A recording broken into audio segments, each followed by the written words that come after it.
everyone. My name is Katie, and welcome to the Greenland Quilter channel. I hope everybody's been having a terrific weekend. It is Sunday, and we are about to end the first week in June. I can't believe that we're in June to start with, to be frank. It's weird that we're starting summertime already. What do you think about that? Do you two agree with that? That's crazy. I know. Where did it have to? I mean, when we finish June, we'll be halfway through 2026. That's just nuts.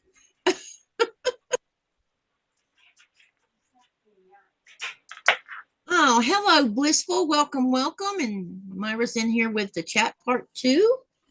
Okay, so we got Danny here with me. And we have Myra. And Danny, I'm going to spotlight you first, as all, just because I want to pick on you today. You always pick on me. So what is this thing doing? Hold on, Zoom's being weird. Okay, I'm going to spotlight Danny. And Danny, tell us a little bit about yourself. And did you see the topic that we're going to discuss in the email today? I did see the topic we're going to discuss in email today.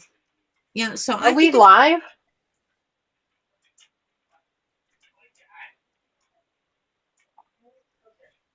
Oh, there's Zoom being strange. Oh, yeah, we're live. I guess we are so live. Go ahead. Yeah, okay. Tell them who you are, tell them about yourself, and yeah, and then we'll talk about the topic. Sorry about that, folks. No, it's okay. Hi, friends. My name is Danny. I am from the So Not an Expert channel. Welcome here with us. I'm not awake yet. I'm sorry. This is what happens when you take a nap halfway through the day. You can't manage to function anymore. Anyway, my channel, over on my channel, we do a lot of quilting and sewing, of course. Today we actually did some cross stitching, which was a lot of fun. And of course, I like to share with you guys all my puppies, who one of them is currently staring at me right now because she needs a treat. Because every time I talk in here, she thinks it's time for a treat. I'm sorry, Katie. What was I supposed to tell everybody? What are you working on while we're having our discussion? Oh, right. I'm sorry. I'm so sorry. Tonight, I am actually going to be cutting up some pieces for a project that we're going to be working over on my channel on Tuesday called Year of Spools. It is a wall hanging project that we've been working on all year long. We only have 2 months left for the year. It was like we started it in August. So this was for June. So if you are a member of my channel, then you get to see a little bit of a sneak peek of what it will be like. But it's going to be a lot of fun. And tonight's topic, I don't remember your exact words, Katie. I apologize. It's how do you handle stresses caused by life and unexpected events? Yes, that is what we are going to be talking about tonight. Make sure you guys participate in chat. We want to hear from you. Remember, this is a safe space for us to be able to communicate those things. Typically, we're looking at this from a mental health perspective and kind of what we can do to help ourselves and other people around us to cope with these things and provide better mechanisms and better tools in our toolbox to help us through those things. This is a very sensitive subject for a lot of people. We understand. All three of your hosts here have different varieties of mental health concerns and have handled them in different ways. Some of us are still on medication. Some of us go on and off medication. Some of us have decided medication doesn't work for them, and we're doing other things to help us. So all three of us have different aspects of the same type of concerns. So we want you guys to know that you're not alone in this. We all have these same things here on the channel, and none of us are experts. I mean, of course, Myra is, of course, but none of us are looking at providing you with any type of health advice. We're just here to discuss it and share our stories, and to give us all a safe space to communicate those things in.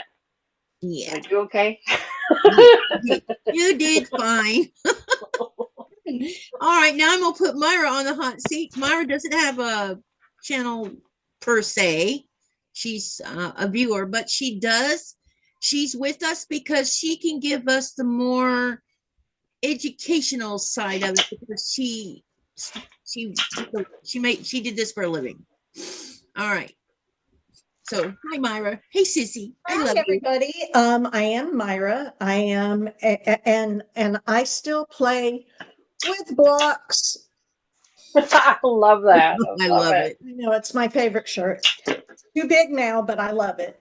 Um, yeah, I'm Myra. I am a licensed clinical social worker, still with an active license, though I am retired. And yeah. So today is not going to be therapy. I am not your therapist. Um, I am a person that suffers from anxiety and a little bit of depression. Some Prozac. Have no problem saying that. It works for me, and I'm grateful for it. If I decide to take myself off of it, which you should never do, um, without your doctor telling you to, but I do. You know, I'm like any other person. Oh, I don't need this. So I can do this because God's got me, and God does have me from my faith base, not pushing it on you. God does have me, but I have a chemical imbalance that predominantly came through um, going through chemo. My very first time on an antidepressant was during chemo 24 years ago. I'm a breast cancer survivor, 24 years. Congratulations. And my oncologist said that he would not be my oncologist if I did not go on an antidepressant because chemo messes with everything in your body, every cell. And he was very right. I had never had a depressed day in my life until I went on chemo. Um, Anxious days. I'm a type A personality. I have OCO, that's obsessive compulsive opportunity to do things right. Um, that I is know not that's not in the funny, but DSM. okay. That is not in the DSM-5, but yeah, it's not a disorder because it doesn't affect my life in an adverse way. It just prods me to do certain things really well. Or really thoroughly or whatever. Anyway, enough about me. This is not a therapeutic milieu here. It is a safe space in as much as we can make it a safe space. I will never divulge anything anybody says in this room, but you are on a public venue. It is being live streamed. So keep that in mind when you type or when you talk. I have to keep that in mind when I talk. But, I'm pretty much an open book. I'm saved by grace and having the time of my life. So overwhelmed right now. I've been overwhelmed since my mom died back in November, and we made the decision to move into her house and sell our home in Central Florida. And I'm overwhelmed this week because we brought our second load of 24-foot trailer full stuff up to my mom's house, and we did not empty out my mom's house. Some of my mom's stuff I kept. And so yeah, y'all, I'm a little overwhelmed, but blessedly my son and his girlfriend came from Central Florida, and they have been little worker bees, and I pay them. Um, but they have, like, my son has gotten all of our Christmas stuff up in the attic over the garage, and he's gotten other stuff in our workshop out in the backyard. And she's just a cleaning freak, and I love it and I appreciate it. She's so organized, his friend Kelly, and I appreciate them so, so much. And I wish that I could pay them quadruple what I'm paying them, but I appreciate them. And they are helping me, but I'm still feeling overwhelmed because I know we have one more load to bring up here. And you see me getting a little teary because it's just overwhelming. I want my home settled. I want my life settled, but God is good. And, you know, how wonderful that I have this issue, that this is where I'm at in life. I mean, golly gee, y'all. Mhm. So, if you would please, those of you that don't have the privilege of talking like I do, if you are going through a time in your life right now where you're a little stressed for whatever reasons, share as much or as little as you want. Um, I'm on Facebook, and you're welcome to reach out to me at any time as a friend. I'm not going to give you professional advice, but I'm always here to listen to anybody. And yeah, anyway, so, but if you're going through something right now, give us a heads up. So somebody else may be going through it, and they may have gone through it and may have tips and tricks for you. I have some professional tips and tricks because I am a mental health professional. I was a suicide prevention coordinator with the Orlando VA for 9 years. I worked for the Office of Inspector General for 7 more with the VA. And prior to that, I did infant and maternal and child health. I did inpatient psych and loved it, adolescent and children and geriatric. And I've been in private practice. So over the years, I've been blessed to be able to do a few things. And happy Pride Month, if that is anything that's exciting to anyone, and if that offends you, I love you. Build a bridge and get over it. I'm sorry. It's okay, sissy. I'm a devout Christian, but just build bridge and get over it. Okay, and That's funny. so I also suffer from depression, and but I do not take medicine for my depression. I have 2 different types of anxiety disorders along with PTSD, and all was done by trauma. So mine's different than the chemical that Dani and Myra have. So there's lots of different ways, or anything can happen in your life to bring on this kind of thing. Some people don't. If I was depressed as a teenager, I was not aware of it because there was too much going on for me to know that was what was wrong with me. I didn't even know what was wrong with me until um, my first husband committed suicide. And that triggered all between the death of my father and the death of my husband. That pretty much put me in line with a psychiatrist because I couldn't function at all. And by the time we were done having all the discussions, this is what they diagnosed me with. So I probably had the anxiety probably most of my life because of the trauma, but I didn't know what it was. So anyway, so we're going to talk about tonight concerning when stresses is higher than usual in our life, or some kind of unexpected event happens, a death in a family, or someone decides that they're going to divorce you, or a suicide. Even that's an unexpected event. Losing your job. 4th of July. 4th of July, that's right, because we're going Happy to have things can be going on. stressful, folks. Happy things can be stressful. Christmas, Yeah, wonderful time for those of us that believe. yeah. There's Stressful. holidays, world events. For those who pay attention to it and those who don't, are unaware of it, it could be anything. It could be you had a car accident, or you was in the store and someone was mean to you for no reason whatsoever. I mean, all these little things can happen and stress you out. And then you go home like, what the heck, So that's what we're going to talk about today. What I'm going to do is I'm going to read real quick what's been said in the channel so I don't miss anyone. Hello to Blissful and Annette. She's saying hey to everyone. And where's my mouse? Sorry, guys. I'm a little out of sorts because I'm suffering from a sinus infection. So, have a, just ignore me if I act weird. Hi, big dude. Welcome, welcome. Hello, Annette. We got hi, Sandy. Geraldine's here. Welcome, welcome. I'm waiting to see if anyone is going to make any comments about the question. Hi, Laura. She says, I always look forward to this series. Thank you for coming. I appreciate all of you who show up for this. Hi, Pam. Welcome, welcome. Hello, Nikki.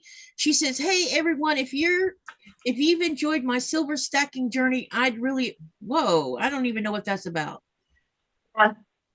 That looks like an advertisement to me. Okay, Laura says, Myra, my brother-in-law was recently diagnosed with stage 4 metastatic breast cancer and is currently undergoing treatment. Breast cancer in a man? Wow. It happens. Laura, Holy what's his name? Because I want to Toledo. add him to my prayer list. I go through a litany of names every night, and I would love to add him to my list if you wouldn't mind sharing his name. And if you would, that's okay. God, if you don't want to, God knows his name. And I'll just say Laura's brother. And you know, I used to be a pastor's wife, and I learned to be on a need to know basis, which worked really well when I went into the mental health field. And so, you know, God knows his name, but if you'd like to specifically tell me, then I'll call him by name. Otherwise, no harm, no foul. So Pam, Pam, thank you. Yes. yeah, I was Sorry. about to Go say ahead. that. Yeah. Okay, and then Laura says, lately I've been very stressed. My doctor prescribed an anxiety medicine, but I have had a terrible reaction, and he's reluctant to prescribe another because I have awful reactions to the medications. And then Pam says, sending hugs and prayers. Let me see. Um, Everybody's sending hugs and prayers. Laura says, Pam, apparently my body doesn't do well with antibiotics or anxiety meds. It could make things difficult. Okay, we're caught up, looks like. Laura, can you give us a name for Myra, if you don't Or mind? not, it's okay. God knows. So I don't need a name. I'll just say Laura's brother, and God will know which Laura and which brother, because I believe he is omnipotent and all-knowing. So, but Laura, I am not a prescribing. Oh, Dan, his name. Okay.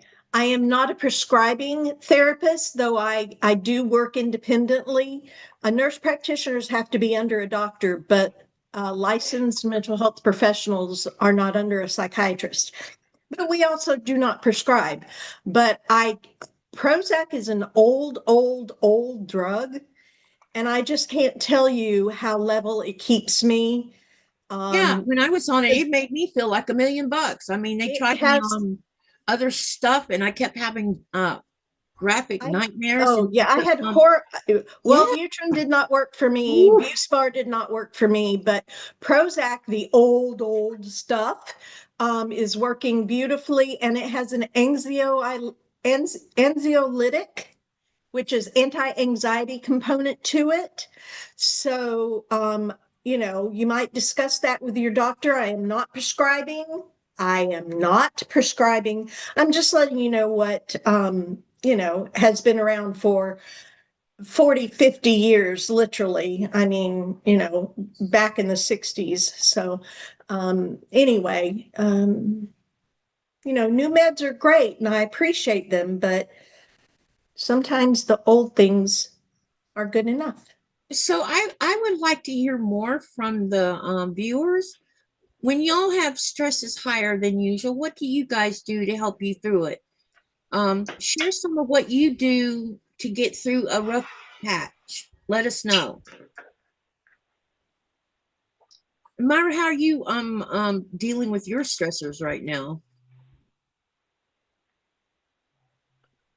Sorry to put you on the hot spot.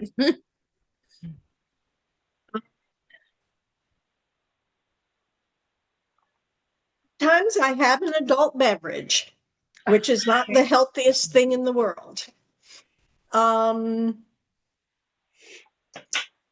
Sometimes I pray, and sometimes I do what I'm doing tomorrow. My son's girlfriend is from Arizona and she's been to Clearwater Beach, but not in a bathing suit, not to snorkel, not to look for shells. She went to a drum circle. And we're going to take her out to St. Andrews State Park tomorrow and enjoy the day out at the beach. And That's really wonderful. And of course, I go to Disney. Those of you that know me know I'm a huge Disney fan, and that is a coping mechanism for me because when we drive onto that property, um, I block out everything else and I just look at the happiness around me and I try to bless others with pixie dust if I can. And I just enjoy the privilege of going because we go a lot and it's a privilege. And we've worked very hard for that privilege, but it is one of my coping mechanisms. You know what? I just realized I was supposed to cut these 1 inch and I cut them 1.5 inch. You were supposed to cut them what? 1 inch and I cut it 1.5 inch. Well, So at least that you cut you're it too gonna big have- instead of too small. That's nice. You're going to have a larger thing.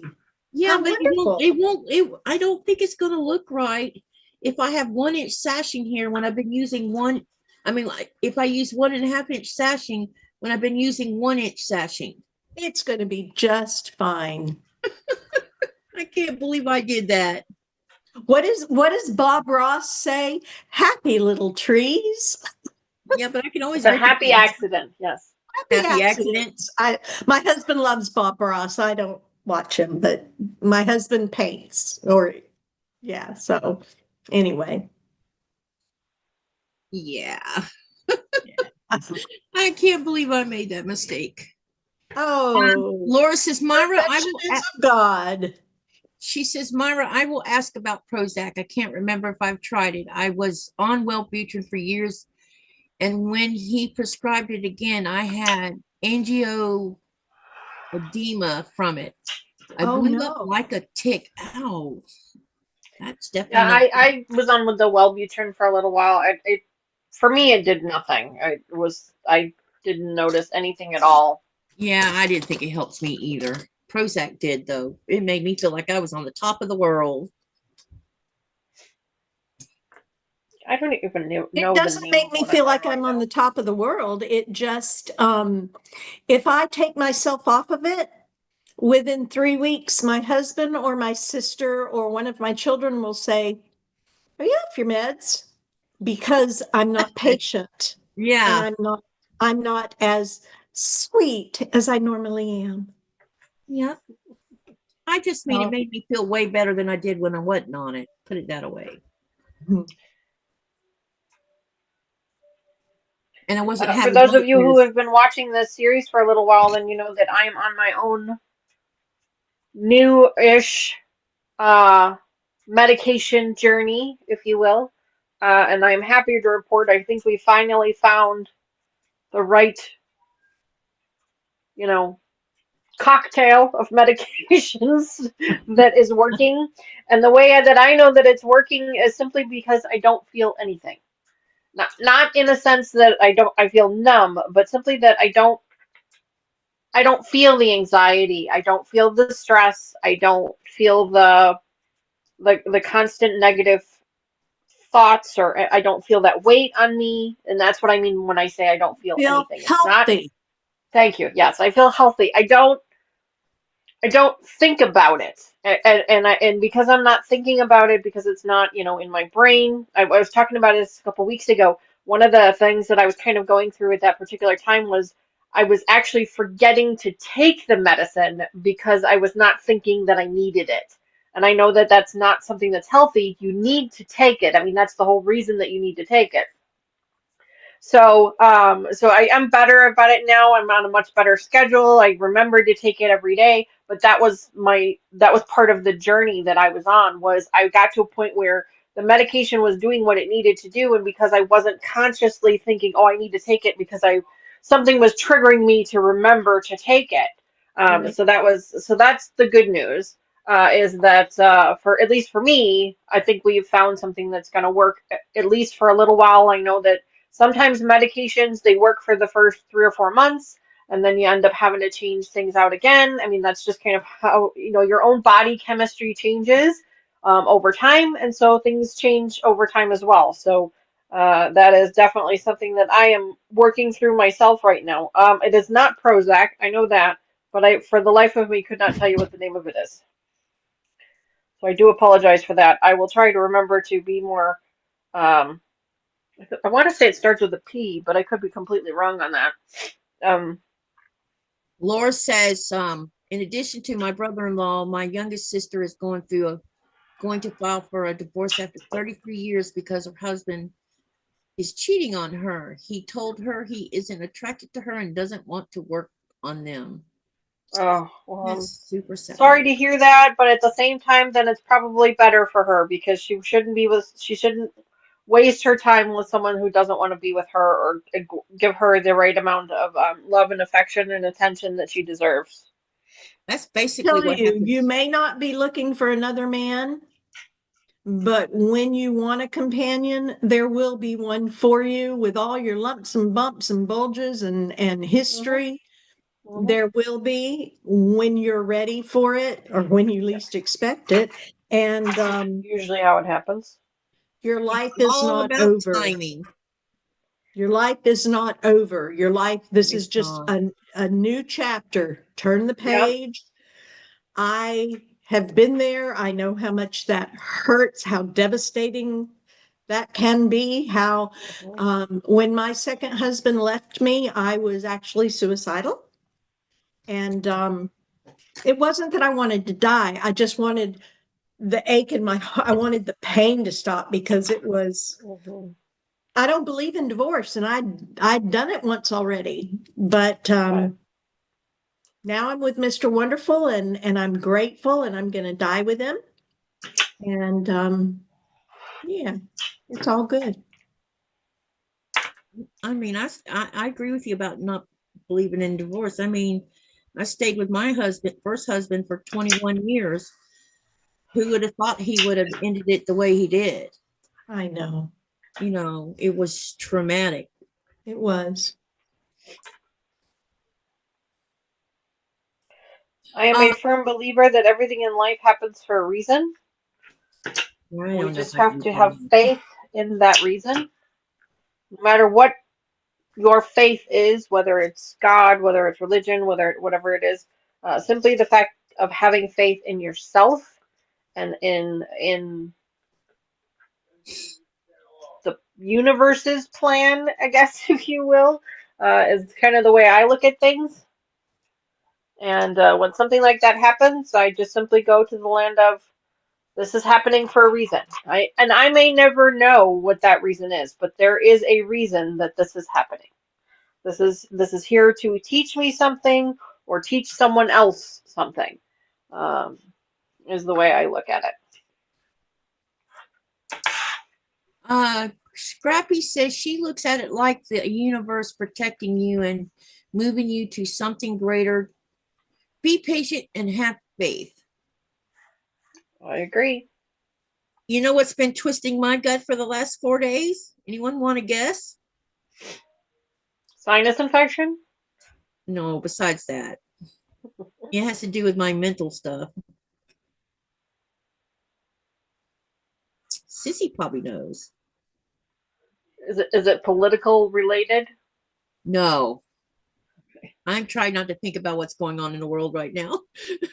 Fair. That's fair. I was trying to be careful of how I worded it. I do not know. I'm It sorry. happens I'm in terrible. 2 weeks. Oh, you're leaving for Denmark, aren't you? Yeah, traveling. Just the thought of it has my stomach twisting Yeah. because I suffer Excuse from me, guys. Let me anxiety. put you on mute. Huh?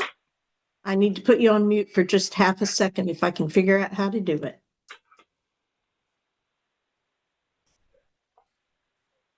So anyway, what I was saying was, I had suffered from anxiety, and because I know I'm going to travel in 2 weeks, my stomach has already started its little jig that it likes to do, um, and I can't control that. There's nothing I can do about it. Now, I did go to the doctor the other day, not only for my sinus infection, but to get some medicines set up for me to take with me and tell him I needed medicine for flying. See, flying is not the problem. It's being around too many people. Sure. Tin can all sucked together. Woo! I'm a reality therapist, y'all. It's it when I talked to the doctor about it, I said, he says, how long have you suffered from this? I said, a long time. I said, but I told him I wanted him to give me an extra couple tablets in case I got stuck somewhere, because the last time I got stuck somewhere, I didn't have enough medicine because because they didn't give me enough. They gave me just enough to cover the hours of mine. And I got stuck for 18 hours in Narsarsuaq. And then I was tired, I was hungry, I was already You were hangry. and yeah, that too. And I also realized that the medicine had worn off, so that calmness that I get with the medicine was gone. Oh no. And then they told everybody to get on the plane at once instead of putting those of us that needed to be on the plane before everyone else.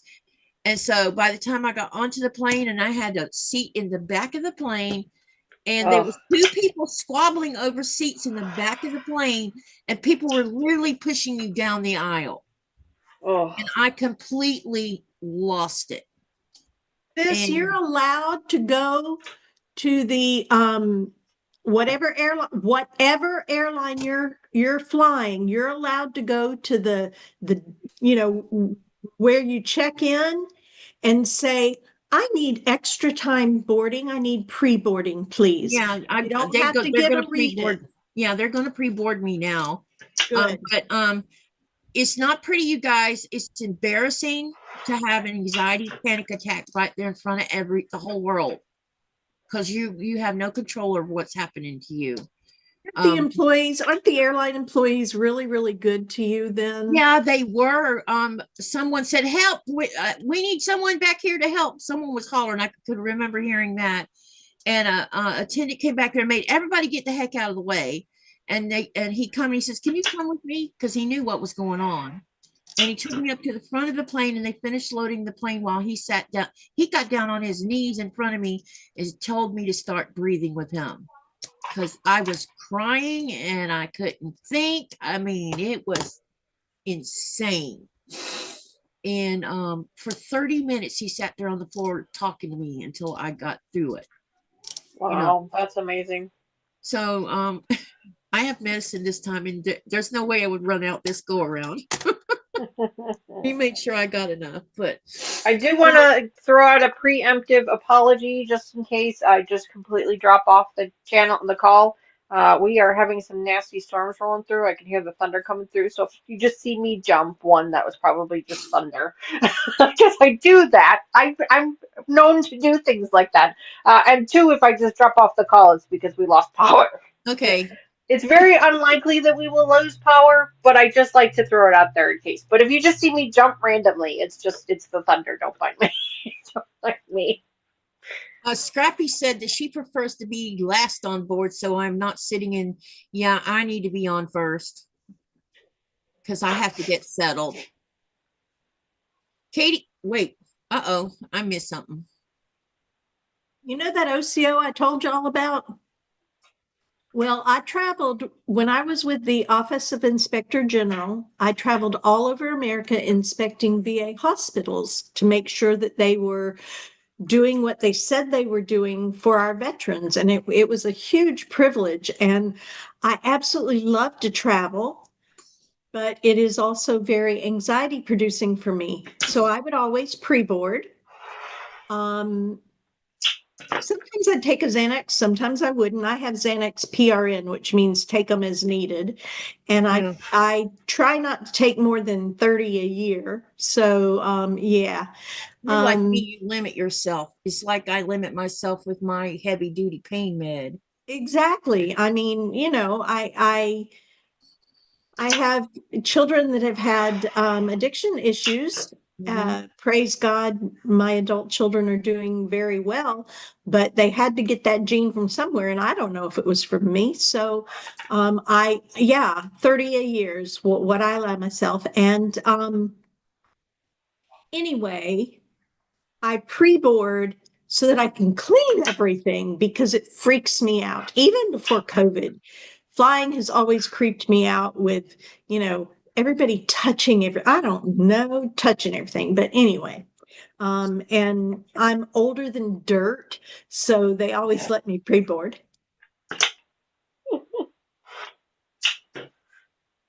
Okay. Laura says, I'm sorry, I'll try to rejoin if you're on, but my sister has called 3 times now and I need to call her back. Okay. Take care of yourself, Laura. Hey, Yeah, Andrea, it's sure. good to see you in here. And yeah, I know I owe you some measurements. I'm gonna have to eat something soon. Did you get little weird things in your stomach whenever you needed to eat? No, I never need to eat. No. Mm-mm. Probably the Oh, antibiotics. just FYI and transparency, I've lost 60 pounds in the last 11 months on a medication. And I had a gastric sleeve and then broke my back. And so that put an end to all my walking and my um, exercising. I was not allowed to do so. And so I gained back some weight. But anyway, um, yeah, so there's less of me now, and I'm feeling really, really great, except for my uh, loose skin. But it is what it is, and I'm healthier, and I feel better, and I'm grateful. Yep. And I think you've done great, sissy. Oh, thanks, love. Scrappy says, I carry 2 tiny bottles of Bombay Sapphire Gin and Sprite. I ask for 2 cups of ice and put my eye mask on and try to ignore everything. Love you, babe. You do you. You do you. That's too funny. She says, I am not a drinker, but when I fly, I will on occasion. Usually take a MMJ gummy just prior to. Oh, okay. Oh, I will tell you that I'm going to Scotland and Ireland in July. And we have exciting. it's 24 years of a bucket list dream that my husband is helping make accomplish. And my mom is helping make accomplish. And I'm so grateful I get to do this. But yeah, I'm taking my Xanax, and I think when I get in Chicago, before I board the 9-hour flight over to London, I think I'm going to pop a Xanax because that helps me sleep, and I don't feel crazy the next day. Some people say they feel hungover or whatever, whatever, but I don't. And so I think I'm going to do that for myself because I don't feel hungover from doing it either. I mean, I guess you would if you took too many of them. I don't know. I mean, I don't know. I just take what they tell you to take, and that's all I take. Maybe it depends on when you take it too. Like if you take it for overnight or something, maybe. Generally, you don't take it to sleep. You're not supposed to anyway. Put it that way. It's not a Andrea, sleeping pill.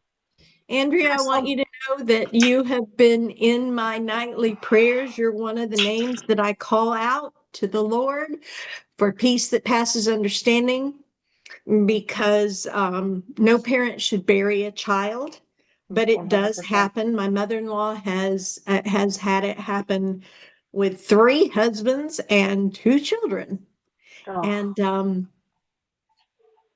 Is and there anything so you want to talk about, Andrea? You remember this is a safe place, and you can talk about whatever you want to talk about. Mhm. Hi, big dude. How are you doing?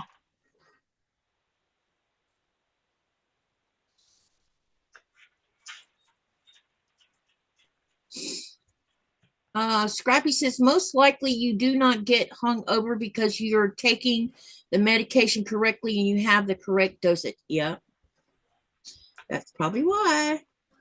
Could be.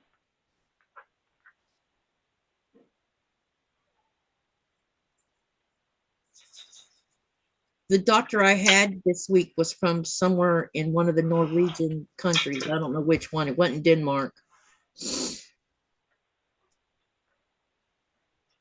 But he had told me about watching someone have a panic attack on an airplane.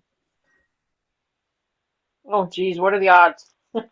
Yeah, when I brought mine up, he had told me that. He said, so I know what you're saying, and we're going to take care of that. I'm like, good. That is good. So, you I'm oh, so glad you had him. yeah, me too, because I didn't want to go through this song and dance like I always do, you know. Different doctor, same story. Hi, Scrappy. Scrappy says she has to bounce. Hugs to all. Hugs to you too. See you later.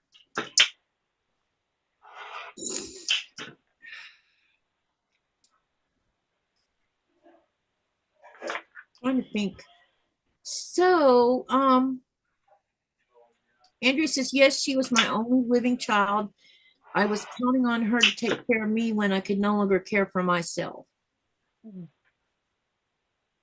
What do you say to that? I'm just so sorry. That's all you can say. Oh, I don't see my kids taking care of me.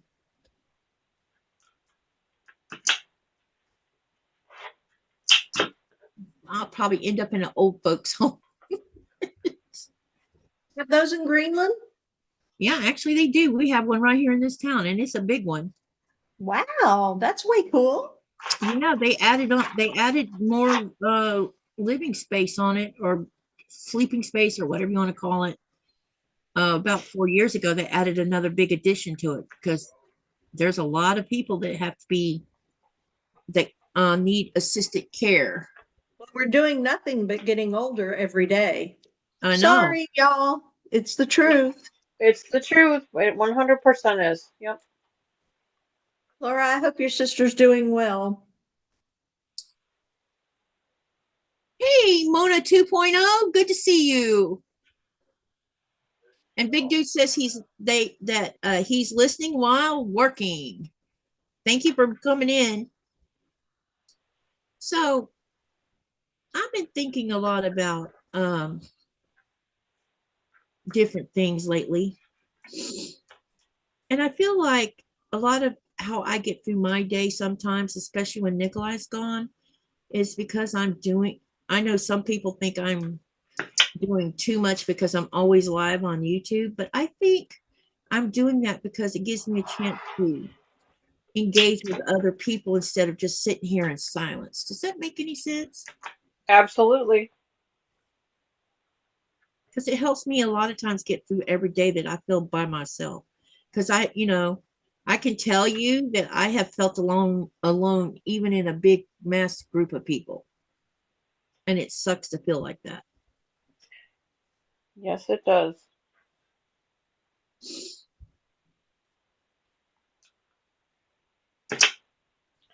But I think it's important for you, Katie, and for all of our viewers to know that they are not alone. That's right. So, with Um, that said, if you are suicidal or know someone who might be, or if you're just in crisis, the United States crisis line is now just 988. It used to be 1-800-273-8255. Press 1 if you're calling about a veteran, but now it's just 988. Press 1 if you're calling about a veteran. 988. And there's somebody on the other end of the phone 24/7. And let me tell you, I have met the military responders on that line, and they are men and women that care, that really care, and you matter to them. So I'm sure on the civilian side of it, they care and you matter to them, because it's not easy work, y'all. It is not easy work. So please know that you matter, and there is help always just a call away. Yeah. mhm. Call, please. There's been some discussion here in Greenland about they're going to expand the mental health uh, what do you call it? They're gonna like here in my town, they're going to have more people here to help with mental health because this town just happens to be one of the highest ranking towns that has higher suicide rates. Mm. Well, unfortunately, I don't know that Greenlanders are considered Native Americans, but Oh, Native Americans have, and Inuit people have an extremely high propensity for depression, alcoholism, suicide. And having lived in Alaska for 4 years as a child and knowing someone who lost their parent to suicide, who was an Aleut Indian, in the fifth grade, when I look at my life, I think how God has ordered my steps from day one to do what I do. Um, yeah, it's just crazy. well, Nikolai lost his mother to suicide when he was 6. Yeah. And then I think it's been 2 years now. And then 2 years ago, his uncle did the same thing. So, and with Otto, you know, no, when I got told, I broke down and cried for one thing because he really cared a lot about Otto. Number two, you would not have thought there was a thing wrong with him. I mean, he was out jogging every daggum day. He was out playing music. He was participating in community stuff. And to hear that happened, it just was shocking to me. It brought back all my memories, of course, but you just never know. The person you're standing next to might be thinking about it. Mm-hmm. It's a split second decision that has eternal ramifications. Mm.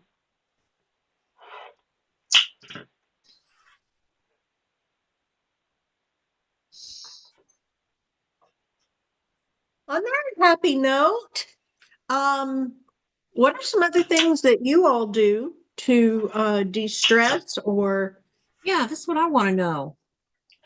Music is my biggest one, and I've mentioned it several times before here on this series and on this channel. Um, I rock out. That's what I do. I do. I turn the music up as loud as I can handle it, depending on what I'm doing and where I'm at. And I just focus on that. I focus on the beat of the music. I focus on the lyrics. Sometimes there's certain songs that really help me get through things. But music is always my go-to when it comes to that kind of thing. I know that's not for everybody. Not everybody's into that, and that's okay. I understand that. But that is definitely my go-to. Yeah, what do you guys do when you're feeling stressed? What do you lean towards? Is it music? Is it gardening or sewing? Or I mean, is there something that we don't know? Is there other avenues that you do? Let us know.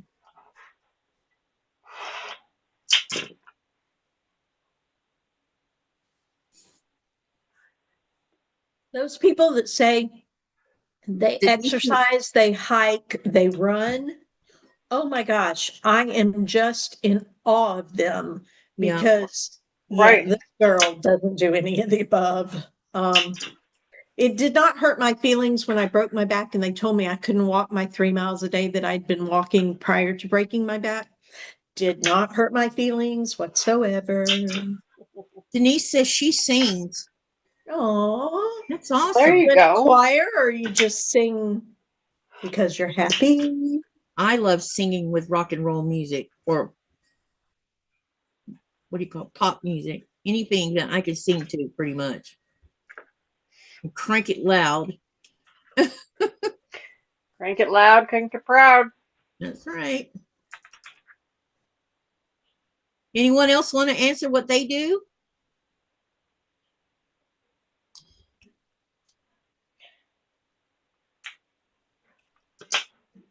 Because typically, a situation like we're talking about is not something that just, this is not your one time only trigger of stress. Like, you know, if you're at work and somebody is stressing you out, that to me is a one-time only kind of stress. Like you're in the situation, you diffuse yourself from the situation, and then you just move on with the rest of your day. The type of stress we're talking about is something that's a little bit more long term. It's, you know, it's something that's, you know, it's going to affect you for several hours or maybe even several days or maybe even several weeks. So like I say I rock out to music, which helps in that situation short term, but it doesn't necessarily help long term. You know, more long term would be, you know, things like Myra has talked about before, journaling. It would be a nice long term solution. Um, You know, sometimes just talking to a friend can be helpful too. You know, Yeah. just having a social outlet to go to can be helpful also. Today's theme is how do you handle stresses caused by life and unexpected events? That's what the theme is, Denise. Yeah, picking up a phone and calling a friend, or picking up a phone and calling up, you know, if you're close to family, you know, Hmm. just FaceTime with someone. Hmm. Hmm. I had one of my subscribers who's kind of isolated. Her and her husband are isolated. They're kind of in a remote place. They don't have any friends or family nearby them, and she is his caregiver, and he is not very well. She said that she does YouTube. That's that is Oh, how she handles her stress. That is how she's able to de-stress. She not only has her own channel as well, sometimes she can't handle that. Sometimes she just watches other YouTubers or other content creators. So I try and, you know, help her deal with whatever it is she's going on. Laura says, Myra, wait, Mary says,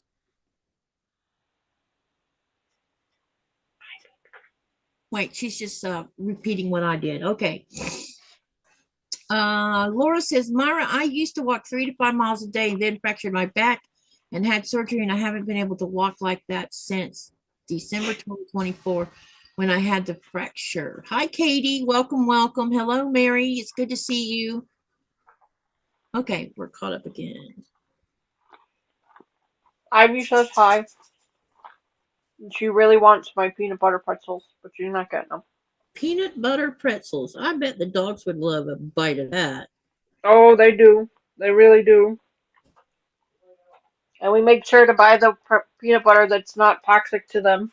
So they do get one every once in a great while. Um, but no, she's not getting one today. And she's not happy about it. Hi, Lynn.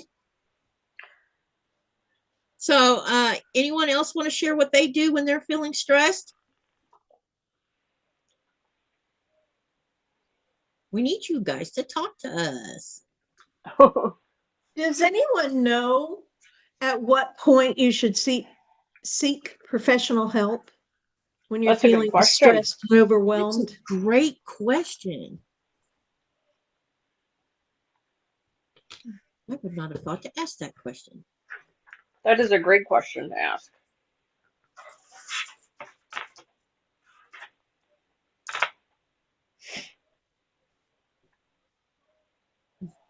Man, Andrew says my YouTube friends are my only friends, so all of y'all are so important to me.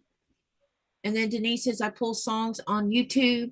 I don't have to be sad or in a good mood. Songs that match my feelings at times. Okay. Love that. Sometimes I just feel like nostalgia and listen to a bunch of old 80s songs. Some of them are quite sad.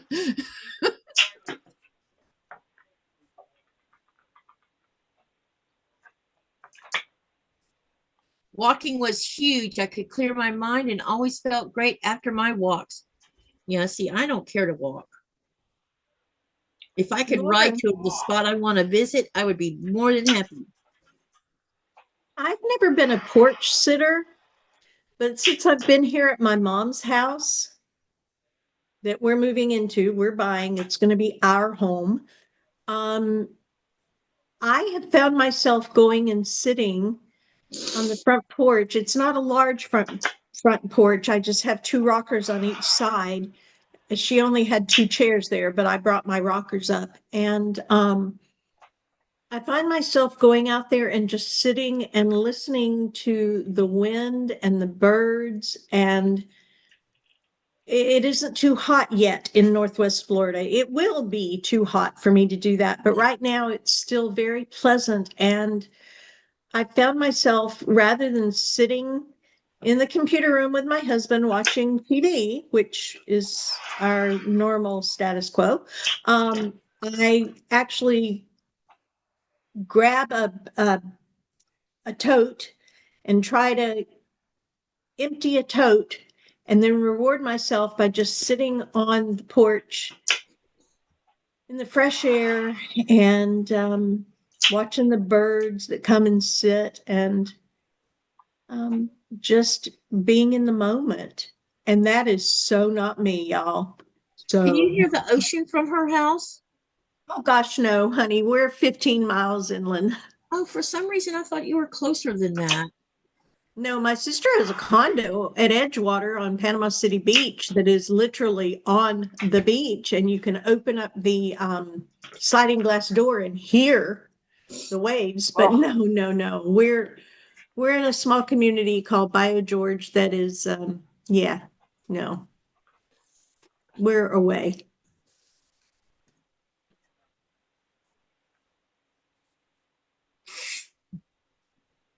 Mary says I try to That's get great. outside every day to walk to manage stress. And that is great. That is really great. Andrea says she's a shut-in and not by choice, but by lack of transportation, so it makes her feel isolated. And Laura says I need to try to get back into walking a little bit at a time. I see lots of walking in my future in Denmark Absolutely. because I'm definitely going to go to the beach. I'm going to do nothing but walk in Scotland and Ireland. I'm excited for you. I hope you take lots of pictures and videos. I'm so grateful for the opportunity to get to do this bucket list dream of mine.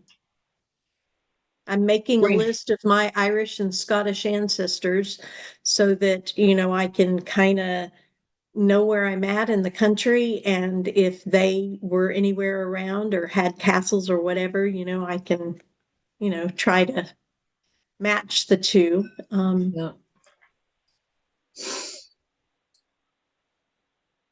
When you come into Greenland,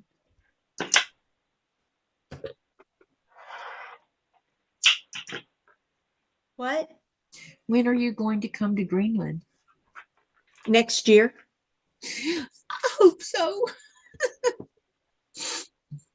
Need to try Yeah, kicking and screaming. we're doing, Bill's not coming, but I'm coming. He won't come. Are you kidding me? It's cold. It's not cold in the summer. It's cold and he won't come, but I'm coming next year. Okay. So this year we're doing way more than we've ever done before. And part of that is thanks to my mom.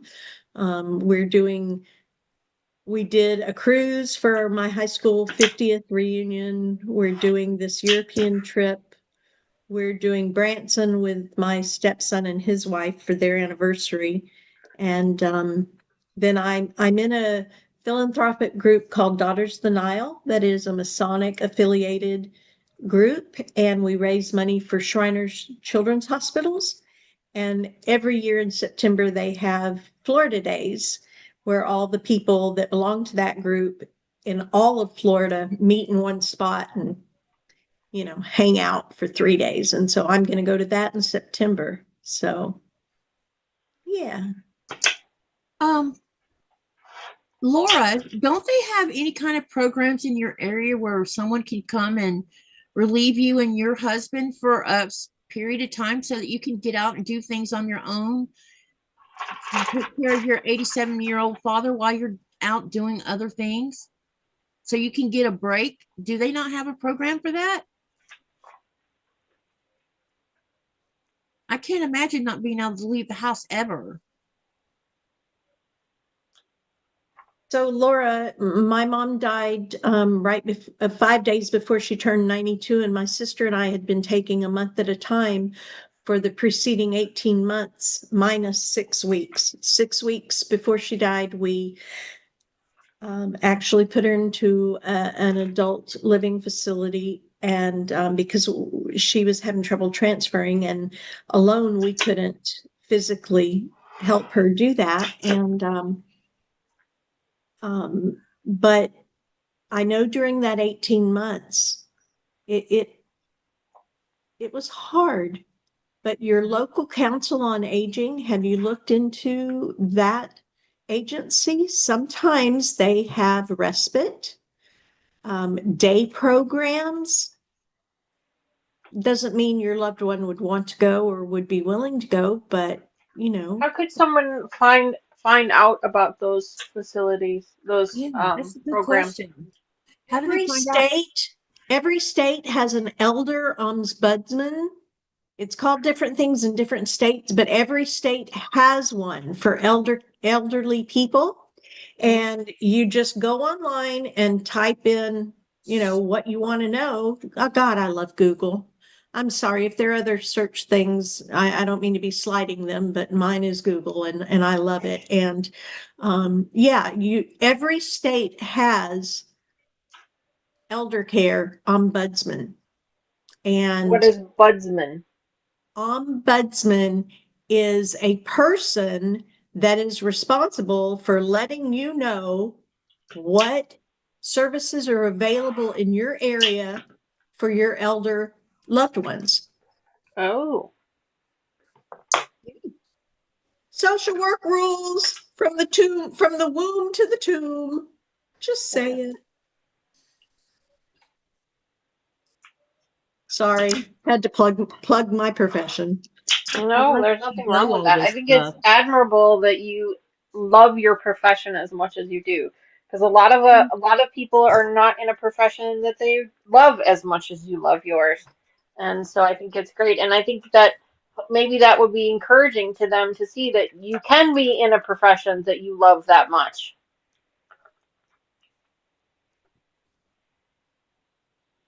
Um, yeah, being retired is hard.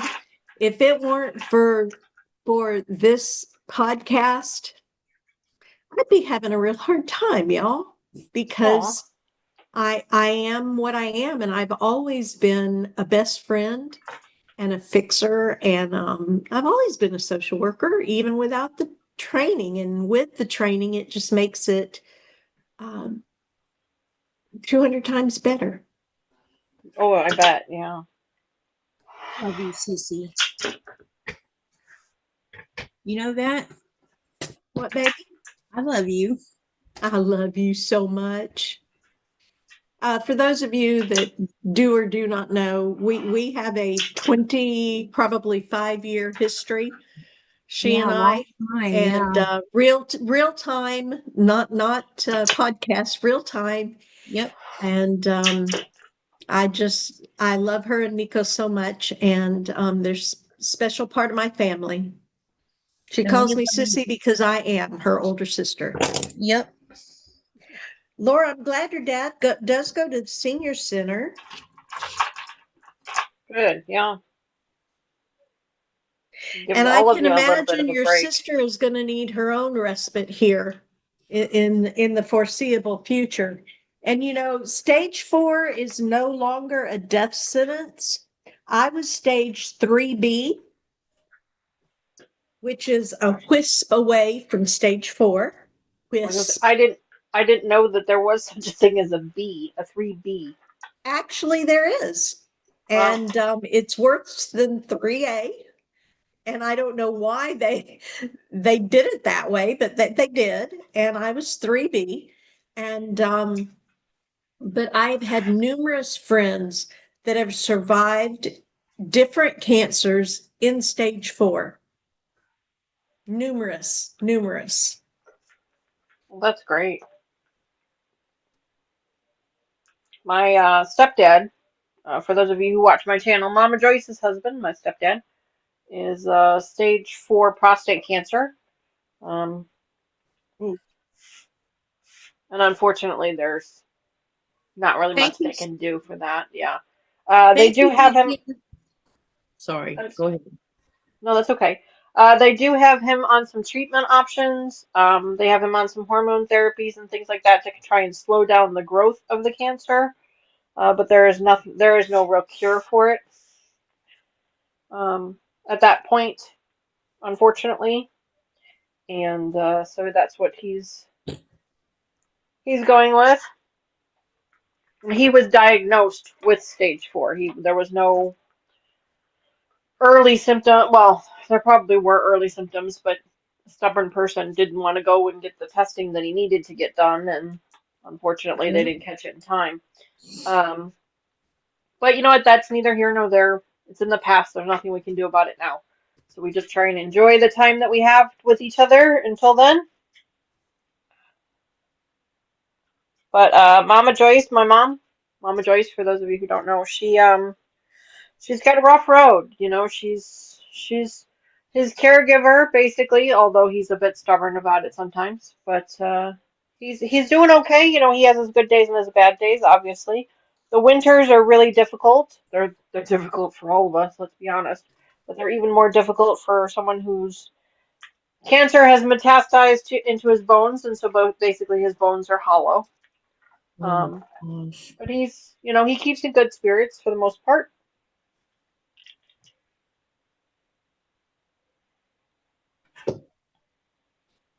How long I'm has he sorry, Katie, been? I didn't mean to interrupt you. What were you trying to say earlier? I was just saying thank you to Big Dude. Oh, Um, You how long know, has he I been? have How long has he? survived. Sorry. I was just going to ask, how long has he been diagnosed with this cancer? him and my stepdad and my dad were both diagnosed the same year. Um, Wow. 2017, they were both diagnosed. My dad was diagnosed with throat cancer. I think it was throat cancer, and my stepdad was diagnosed with prostate cancer. My dad was diagnosed with stage 2 throat cancer, and my stepdad was diagnosed with stage 4 prostate cancer. And when they diagnosed my stepdad, they didn't give him a very good time frame, but they did tell him that he was healthy otherwise. So, you know, we would put you on some treatment plans, see how things went. They told him at the time that typically they didn't get the opportunity to diagnose someone at that particular stage of cancer because the patient had already passed. So it just sounded very grave and you know like he wasn't going to have a whole lot longer. Um, my dad had stage 2 cancer. He actually passed away in April of 2019. Sorry. He went through cancer treatments, he went into remission, and then the cancer came back with aggression. And it got to a point where he could no longer handle the side effects of the treatments. The side effects were causing too much for him, and the cancer was growing so quickly that if he stopped the treatments, so we stopped. He decided on his own with our support to stop the treatments, and he was gone within a week. God bless Um, him. Thank you. And then my stepdad is thankfully still here with us, but he was diagnosed in 2017. Wow. 2017 So was a really hard year for the entire family. Of course, both my dad and my stepdad were diagnosed. My grandma passed away, and Sherlock Cheryl, who is another member of my channel, her father-in-law also passed away. So 2017 was a very hard year for the whole family. It was a very, very hard year for us. We've gotten through it, as is evident by me still being here. We got through it. We worked through it. All of us worked through it. Um, there is always a light at the end of every tunnel. It's important it's to not remember that. always a train. Just That is saying. true. Yeah, but there is always a light at the end of a tunnel. Sometimes it's extremely teeny tiny and very hard to see, but I assure you there is always a light at the end of every tunnel. Laura So, says, Myra, my prayers are that my bill will be around for years to come. The doctor said they may be able to control the growth, but it it's not curable. Well, You I'm know, sorry to hear that. when I was going through chemo, I did my chemo, I did my radiation, I had my surgery, you know, my mastectomy, all of those things. And then I went on a drug called tamoxifen for 5 years. And they tell you at the very beginning, tamoxifen can cause cancer. So, but you know, they tell you that tamoxifen also um, helps you not have recurring breast cancer. So when they said I should go on it, of course I went on it because I follow my doctor's orders, and I was on it for 5 years. So I was at the 5 year post-cancer diagnosis, and basically they considered me totally in remission or cancer-free, if you want to use that term. And so I stopped the tamoxifen, and tamoxifen is an estrogen depressant. And I was young enough that I had not gone through menopause. And so then when the tamoxifen stopped, all the estrogen flooded into my body. Estrogen feeds cancer. I'm just letting you know. And it flooded my body. And I had adenocarcinoma in my uterus. The blessed thing was that it was encapsulated in polyps inside my uterus. So once they took out my uterus, I did not have to have chemo or radiation at that point. So I'm a breast cancer survivor. I'm an adenocarcinoma survivor. I'm a skin cancer survivor. And my husband is a prostate cancer survivor. And Well, good so, for him. yeah, cancer. I probably wasn't allowed to do that, but I did. Anyway,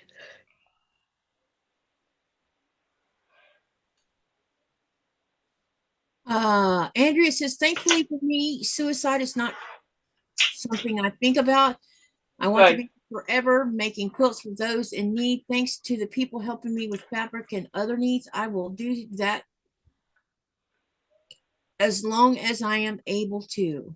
that's Oh, awesome, Good. Andrea. So that's awesome, hun. awesome. So, so awesome. I'm really proud for you that you're able to um, vocalize that and internalize that and know that that's not an option for you, because, you know, it's a Yeah. temporary solution. It's a permanent solution to a temporary problem. Yep. It really is. And I know that. And yeah. But pain is still pain, and we feel it. Stress is still stress, and we Yep. feel it. Yep. Um, so there's running, there's journaling, there's talking to a friend, there's talking to a professional, there's medication, there's adult beverages within Although we reason. don't recommend those for, long term. No, no, no, no, Don't no, be no, we abusing it. don't. In moderation. In In moderation. moderation. In adult Um, moderation. That's right. Hey, Only on the y'all, after dark editions. No, I'm just Ah, I am a reality therapist. I have to accept people where they are, for myself sure. For sure. included. And For sure. but anyway, I just you know, there are those things, but what else? You know, surely there's more things. What else do y'all do? I know if I can talk to my 6-year-old grandson, he is now officially 6. Oh boy. My 7 grandchildren are 6, 16, 17, 19, My goodness. 21, 26, and 28. Wow. I know I don't look old enough to have a 28-year-old grandson, but you know, I started having babies at 19, and so did my daughter. So there did you you say go. grandson?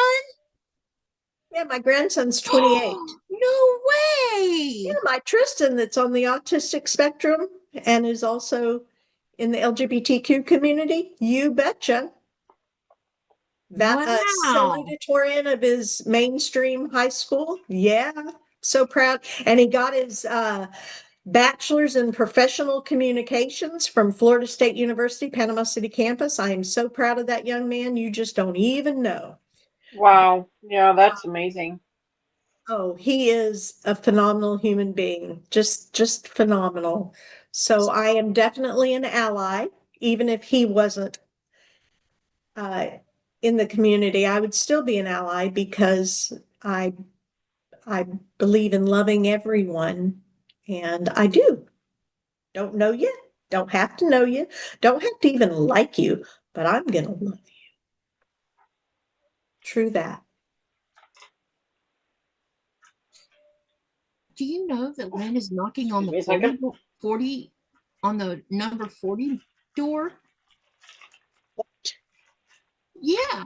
In February, she'll turn 40. You've known her since she was a baby. I know. Who's turning 40? I'm sorry I missed it. My oldest daughter. Well, congrats to her and congrats to you.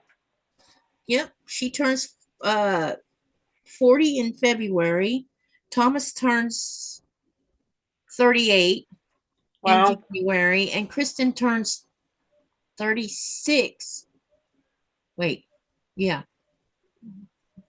No, Thomas turns 38. Sorry, my bad.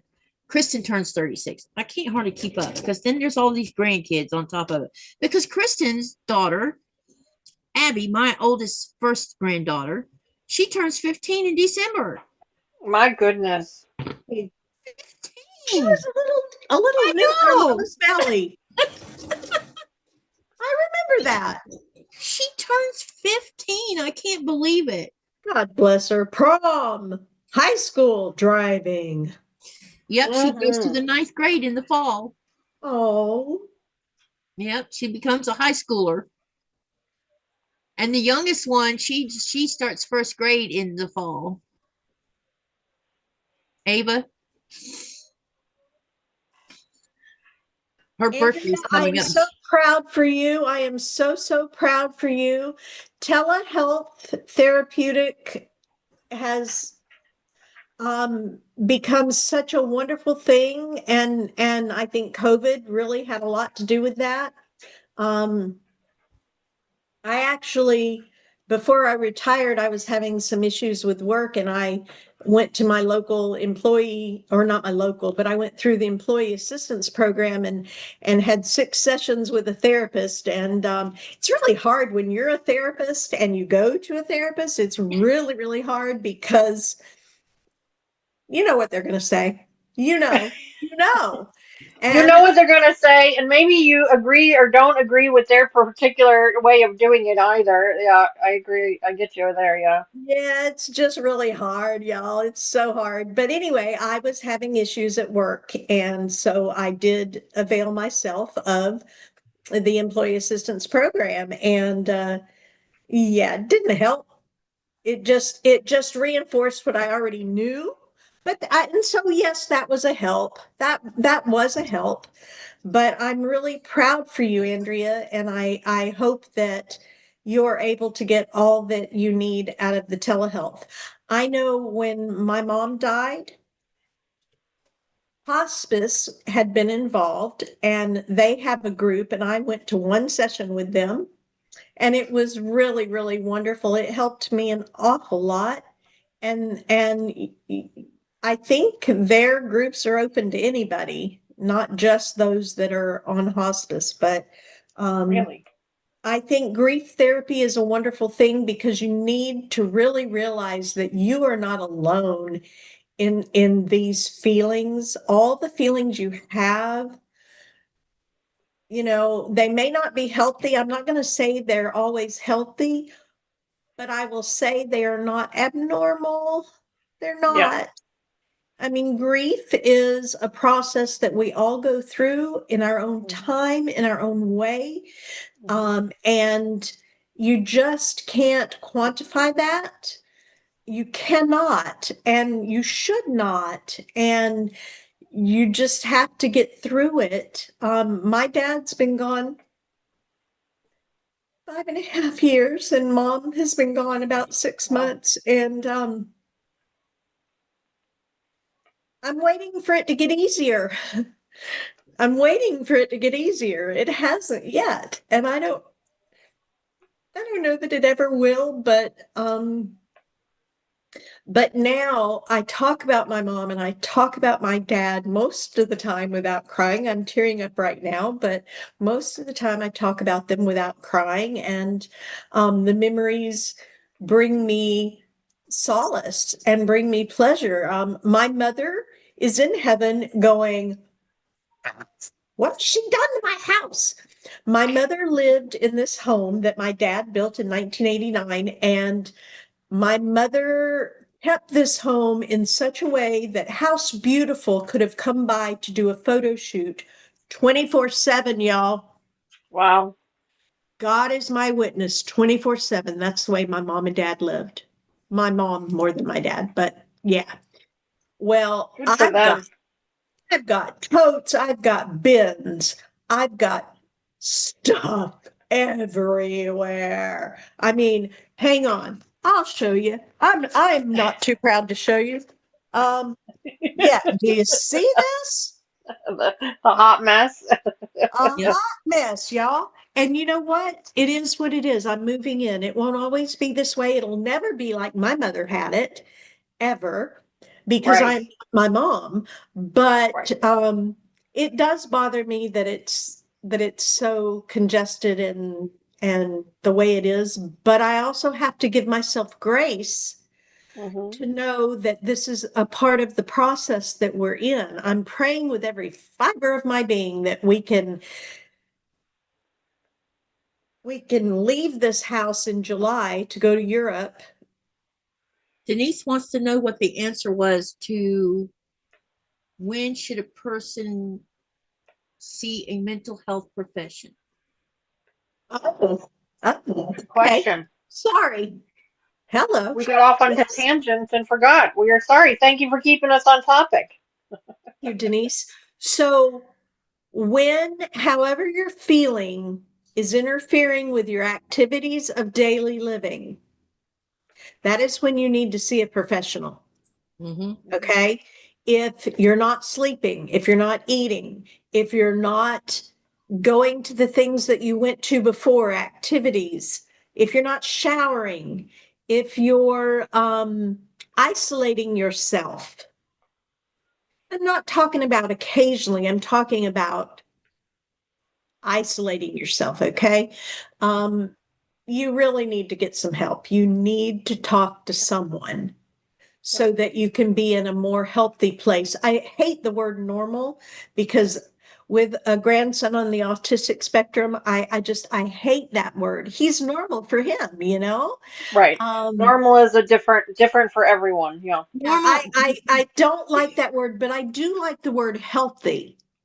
Hmm. I do like the word healthy. And if you're isolating yourself, that is not healthy. Humans are not made to be an island unto themselves. They're not. They're We social creatures by nature. You know. absolutely, absolutely. And that doesn't mean you have to have a party every Friday night at your house, but that means you need one or two And if you people do, we want invites. yeah. No. Um, Myra, normal is just a setting on a washing machine. there you go. I love you, Katie, I love you too. so much. So much. You have no idea how much I love you. Yeah, if it's half as much as I love you, it's an awful lot. Sorry, y'all. To the moon, I'm you just guys. real weepy lately. Yeah. And it's not because I'm not on my meds, because I am. Probably because I'm having peach vodka. There, There you go. I said it out loud. It is what it is. Um, I am a reality therapist, y'all. I do not drink every day. I do not.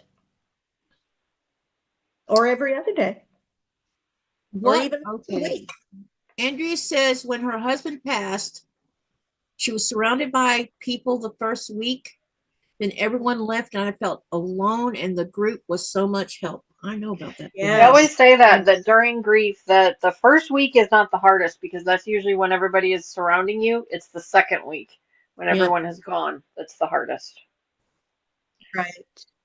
That's when your new reality comes in, and again, we don't want to use the word normal, but your new reality comes into play, and that can be difficult. That can be very stressful. It can be very difficult to understand and to work through. But it's important for you to remember that you are not alone.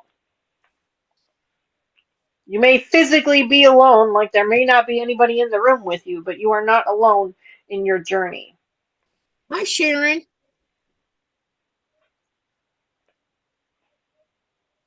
I really shouldn't be sewing today. I've had to rip seams twice now. Well, I have tried to Yeah. sew my Mickey Mouse bag Oh, look at it. back Cute. together twice, and Lillian, my featherweight, is not cooperating, so I guess I'm going to go over to my Janome and do zigzag. Not now, not while we're on, but I have my room all set up, y'all. I got my antique ladies Gone with the Wind 1930s replica chair back from Wow. the upholsterer, and they did a phenomenal job. So I have a lady's chair, a settee, and a gentleman's chair. And I have an Italian marble, a little coffee table in front of it, and a stool. And then that's on this side of me to my left. And then to my right is my antique desk that I have my Janome on. And my featherweight is in its card table thing that my son refinished for me. And Did you yeah, get your so cabinetry in and everything? oh yeah. Then you So need to show that's us the room. well, that's my grandson's quilt that I'm going to hand quilt around the dinosaurs, the sun, and the mountains and the trees. And then I'm going to machine quilt the rest of it. And then that's um, one of my, what are they called? Cabinets. Yeah. And then there's a larger one. And then I have my antique desk. Oh, and if you guys can see, I don't know, am I showing it right? There's two quilts. One my parents made and one my grandmother made, totally by hand. My parents was done on the machine. And Wow. then there's my Gone with the Wind period furniture. Oh, I love it. I love I all wish I those had space windows in in my that home for room. antique furniture like that. So now we're back with me. Yeah, so this is my happy place. And oh, I don't know if y'all saw. Do you see this big white thing here? Yeah. Um, that is a craft table that I bought at an estate sale and I wasn't going to keep, but it folds down and it's high for cutting really nicely. Yes. So Those are really nice. Yeah. I decided I would keep it, and it's going to go over in front of the door, which may or may not be there forever because we're putting a new bathroom off the master bedroom on the back porch. Denise has a question. Denise wants to know, when do you tell a friend they need to see a professional, when to stop being an enabler? An enabler of what? Of them, Does Denise feel that she's being the enabler, or? Yeah. Can you yeah. explain what you mean by that?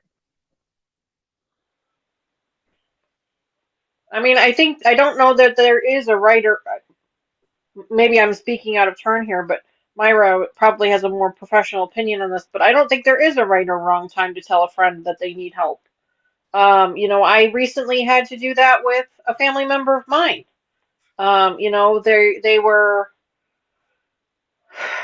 They were not displaying healthy behaviors, And I know them very, very well because they're a family member, and so I know them very well, and I know that they've been going through a lot lately. And I, I finally decided, I finally got up the courage myself and just, just flat out told them, just blurted it out and said, "I'm really worried about you. I'm really worried about you and you, your health.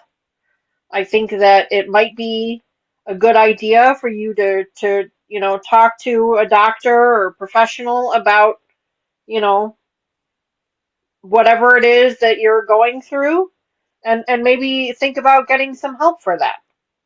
I mean, And obviously you can't force a person to get help, unfortunately. Um, but we can be there to encourage them. danger to themselves or other, and then you actually can go to your local courthouse and fill out in Florida it's called a Baker Act. It's a 72-hour hold for yeah, psychiatric Tom's evaluation, not Baker but acted. that's majorly um, I that's a think that major that is step. an extreme, yeah, that would be an It's extreme extreme. situation It's where, extreme.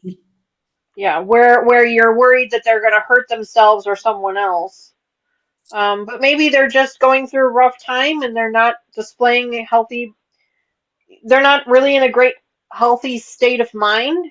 Um, and I personally don't think that there is a right or wrong time for that. I think that if you're noticing it and you're asking yourself if you should, then the Now's answer the is time. yes.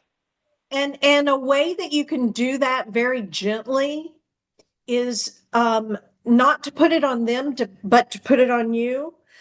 Oh, I I've watched you go through this trauma, this drama, this whatever, this situation for weeks, months, years now, and it's not getting any better. And I'm concerned for your health, and it's really weighing on my heart, and it's affecting me. And I think now is the time for you to talk to a professional that knows way more than me and that can help you get to the root of this and get through it. that's You a know, great way. That's a great way to word it. Yeah, so that you don't put them on the defensive because nobody wants to be told, oh, you need to go talk to somebody. But if you make it about you and how their issues are affecting you, if they love you, they're going to have some empathy and they're going to think, holy crap, I didn't realize this yeah. was And it's not an actually easy conversation, no matter uh, when you have it or how you have it. And it's a distinct possibility that that person might become defensive. And I know how difficult it is to take that personally. Not to take that personally, but don't, because in a lot of cases, it's just their defensive mechanisms in that maybe they didn't even realize that these things were happening or they didn't see this from their perspective. So give right. them a little bit of grace if they get upset with you or they block you out for a little while. Give them a little bit of grace, let them work through it on their own. Give them a day or two to calm down and then reach out again to make sure that they're okay. That we're defensive by nature. That's just kind of how we are. And so whenever anyone tells you that they're worried about you or that they think you need help, most people get defensive right away, and it takes them a little bit to kind of work through what it is they're going through. If that makes any sense. Love you. You just speak it like a layperson should and get to the meat. I love it. I will say this though, not to be the devil's advocate here, but you can lead them to water, but you can't make them drink. And Oh, for sure. I say this because from personal experience with my Hmm. first husband, when he was in so much trouble, it was a Hmm. domino effect with Hmm. him. Hmm. He for maybe a couple years he started looking, he was aging before my eyes. He was just Mm, 4 years older than me, so he still should have looked young in his 40s. right. And he was angrier than I'd ever seen him. Um, he barely had anything to do with us except in anger. And Mm, then when he lost his job, I didn't really, because I thought he was off his drugs. I thought he was off mm, the pot. That's what I thought he was, because he wasn't smoking it anywhere near the house. And when he came home and said, I got fired from my job, I said, for what? I tested positive for drugs. So he must have been doing something that was more worse than pot because we mm, weren't, he was home all the time except when he was working overtime. And when they told him what he had to do, basically his job told him he had to check into a rehab center and get to the VA hospital for some mental health. mm. And I talked to him, tried to talk to him about going, and it was like going, it was like talking to a stone wall. He wasn't hearing me. He's like, I Yeah. don't care what anyone says, I'm not going to do either. So you can mention it, but if they balk at the idea, a Yeah. lot of times you're just speaking to deaf ears. Yeah. Well, but I feel like in that situation, if you were, well, I guess Katie, in your situation, you probably didn't know that he was thinking about hurting himself, so it No, probably I doesn't didn't. doesn't help. No, even the kids, me and the kids always thought that maybe one day he'd come home and say he's moving out or leaving. I Mm, never in a million years thought he would actually talk to himself. I mean, No. do what yeah. he did. But one thing that we were seeing from him is he spent a lot of time talking to himself. Just talk, talk, talk, talk. Not my kind of talking where I talk in the kitchen because I'm aggravated about something. The kind of talking you would hear someone who's in somewhere else. And that could have been because he was doing drugs. I don't know. We just didn't know that that was going to happen. Yeah. We had no idea. I don't Myra, from your professional opinion, if a person is in that situation like Katie was, I mean, obviously, if you're trying to get help for this person or tell this person that they need help and they're in this situation where they're they're definitely in a downward spiral. Do you think like that maybe it's time for you to try and call the number, the 899 or 988 number? 988. You know, I'm a mandated reporter for child abuse or elder abuse, but self abuse is not illegal, y'all. No, it's Not. not. So, the conundrum there is, what do I do versus what do I don't do? And how am I going to live with myself?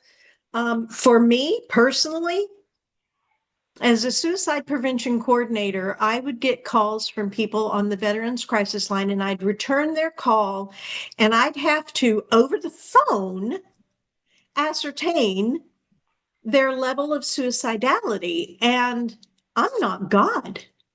Right. I am not all knowing, all seeing, all powerful. Mhm. But I am a trained professional, and I can hear comments, I can hear vocal intonation, I can hear desperation, um I can hear when people are at their wits' end. And I'm always 200% going to err on the side of caution and call for a health and welfare check Mm, every single time. yeah.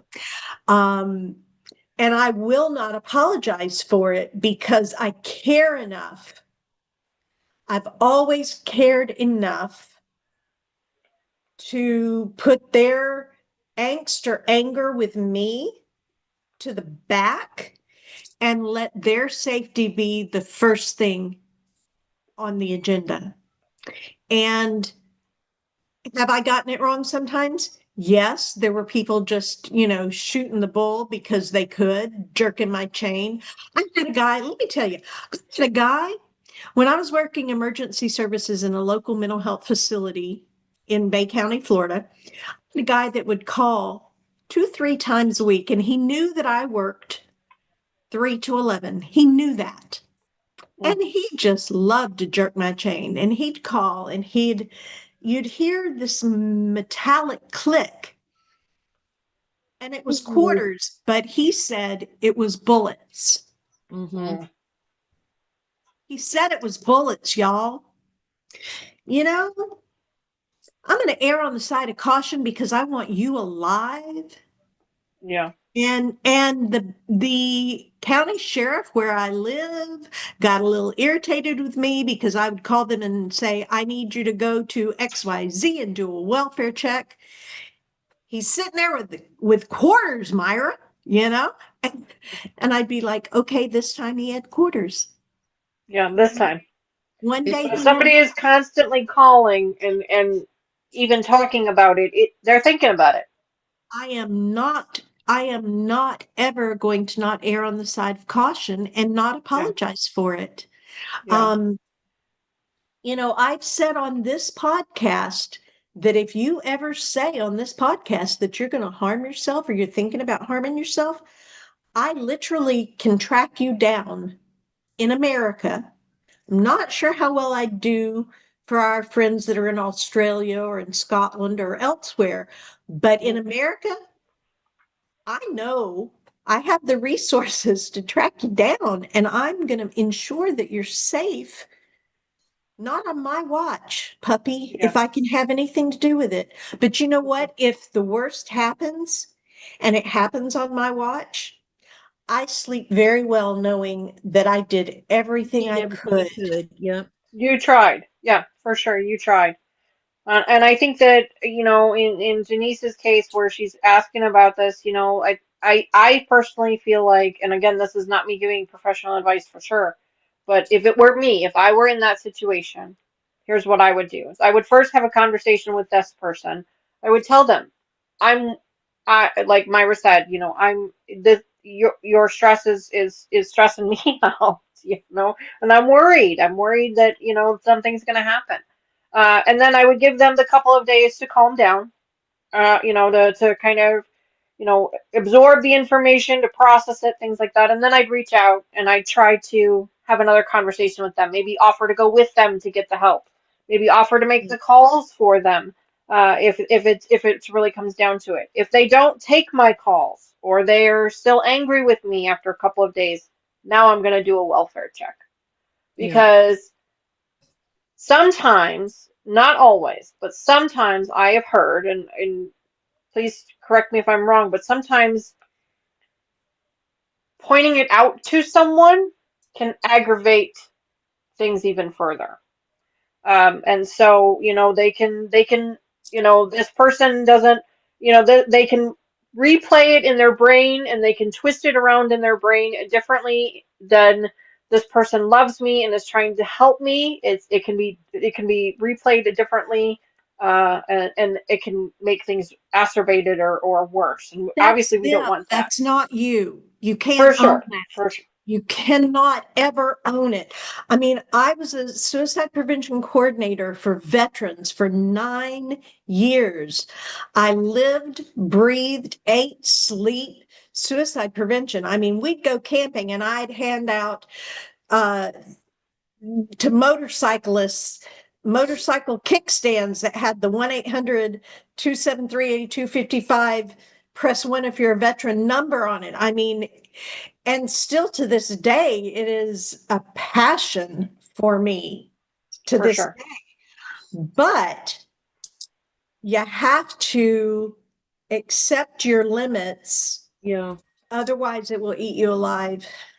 Oh, 100%. And I don't mean, I'm probably wording it wrong, so I don't mean that this You're not. person You're needs to doing feel guilty great. for it, for it at No, all. you're What doing I'm great. saying is that those are the steps that I would need to take for myself to know that I did everything I could. Yeah. I pointed it out to them. I gave them love and support. I tried to help them with these things. I tried to reach out.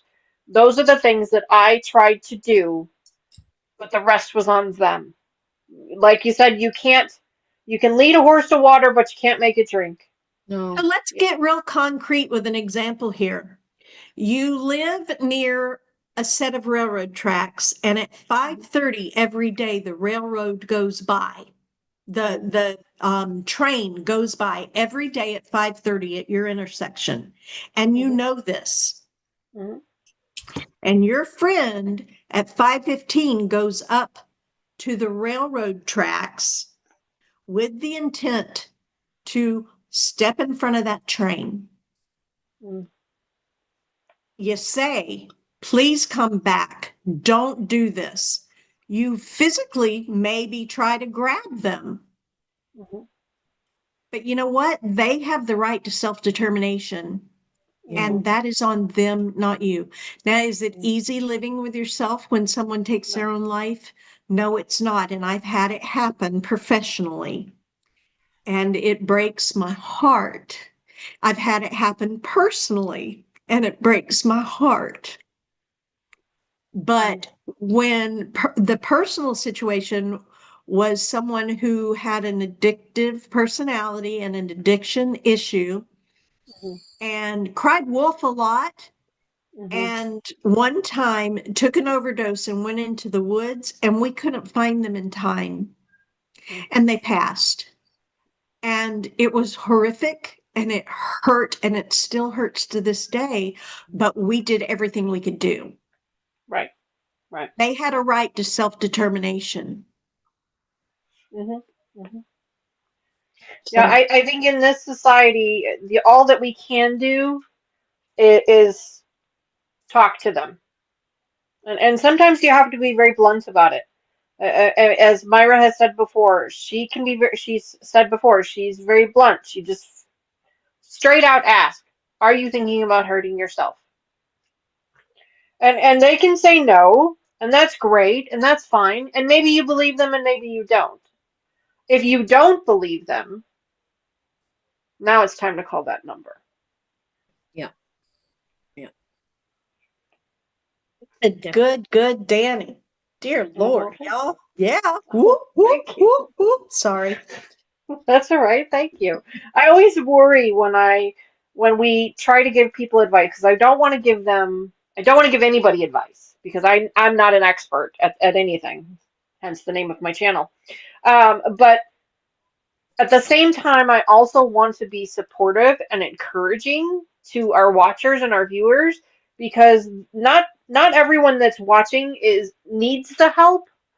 Some people that are watching have someone else in their family that needs that Yeah. help, and I want to be able to support those people as well.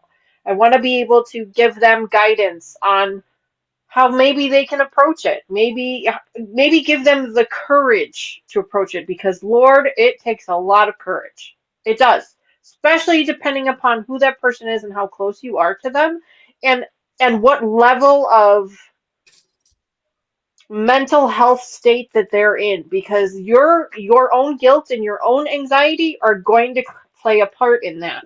But you can't let it because this isn't about you. This is about them. And that's kind of where I went with it when I had to approach one of my family members about it. I went to the land of this isn't about me. This is about them. I am worried for them, and I'm going to tell them that. Now, I did it in a public place. We went out to dinner. We had casual conversation, and then I just finally blurted it out and said, I'm really worried about you. Yeah, I've It's on seen their some shoe. things happening. Yeah, I've seen some things the last few weeks, months, and it's really caused concern for me, and I'm really worried. And maybe it might be time to, I'm glad that you're here. I'm glad that you want to talk to me about this, and I want to talk to you about it too. But I think we're at a point where this is out of my realm of expertise. I'm not sure that I have the proper training or proper knowledge to be able to give you the correct advice or the correct guidance to help you along in this journey that you need to go on. Um, and that person that I said it to became very upset. very upset. Um, they shut down. They became upset. They were very frustrated with me. They said they were fine. We all know that is a four-letter Yeah, word. when they We say all know it. lying, you know they're lying. Yeah, exactly. That's a four-letter word. But I followed my own advice, and okay, and we went home, and I dropped him off, and I waited a day or two, and then I reached out again, and I said, I'm sorry if I upset you, but I am really worried, and I want to help you with this. How can I help? Can I go with you? Can I make the appointment for you? Could we do this together? Maybe it'll be good for me too. Um, in my case, that person reached out right away and responded, and we talked. They made an appointment with, they saw it from my perspective, and they made an appointment with their doctor, and now they're on the right course of action. But that doesn't always work that way. It doesn't always work that way. And those are the folks that I want to make sure that we're here for, and we're supporting those folks as well. So Donna said, my daughter-in-law's sister-in-law Okay. lost her son last year, and she's Oh, shutting out her husband's side of the family. How can we help her? Um, everybody grieves differently, yeah. and in my personal life, I lost a brother-in-law, my husband's brother, a sister-in-law, his wife, and their 40-year-old son in 2020 to COVID within less than 6 weeks. They were gone. They were gone. And we were all shocked. They did not take any immunizations, and they were hospitalized, and they were gone. And I know we have two great nephews that were my husband's nephew's sons, and we have not stayed super close with them, and they haven't shut us out, but she the mother, the wife, has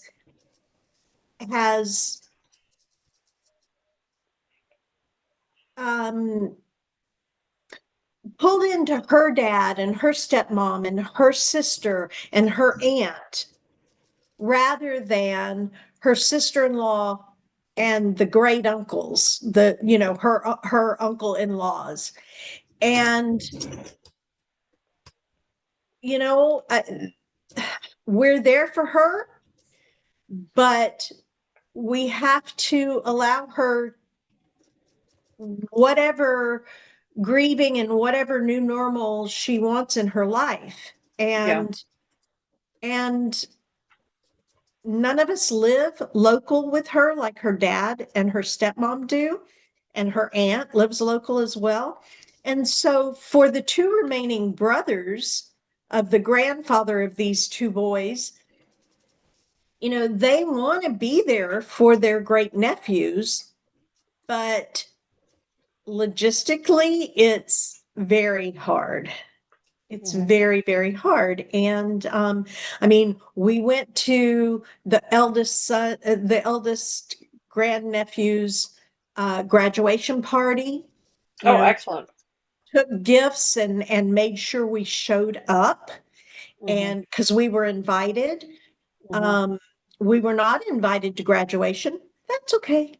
I did get to go to my granddaughter's graduation, which was phenomenally awesome. But, um, whatever was her comfort level with us is fine. Just she knows we're available. And that's the big thing, is that your family member knows that this side of the family is available if they are, and I hope they are, and they're there for her to the extent that she needs, wants, and will allow. Yeah. Donna just said some Did more that on here. answer the question, maybe, Donna? She answered some more, or she wrote some more.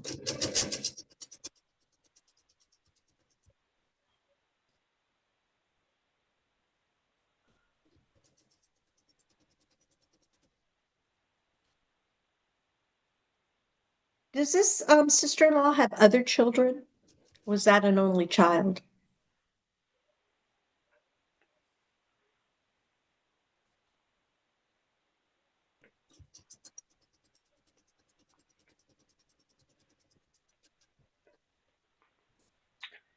He was, oh, no, she hasn't answered yet.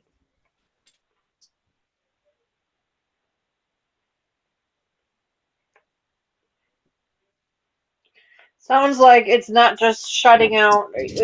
Please forgive me if I'm reading it incorrectly, but it sounds like she's not just shutting out the family, but she's kind of isolating herself entirely, which is a little bit of a different situation if I'm reading it correctly. Um, I the agree. good news is that I see that she's talking to a therapist, or she was talking to a therapist at some point in time, which is helpful. You know, you guys we have to remember that therapy is not an on-off switch. It's not like the second you go into therapy, you're fixed. Everything's great. It's still a journey, just like medication is a journey. Mental health itself is a journey. Um, so hopefully she's still seeing that therapist, and that therapist is helping her work through, her situation. Hopefully. She's saying an older brother was it was a motorcycle accident. Oh, So he has a sibling, an older brother, but it was her youngest child or her younger child, and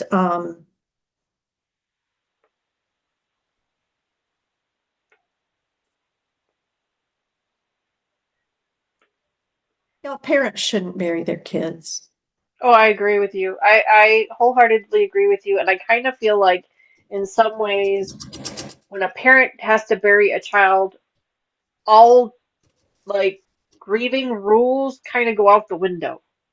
And like there are stages, but I feel like they're just different. They're more intense. They're more there's different ways of doing things. I just feel like it's not the same as losing a parent That's or older, that's the cycle of life.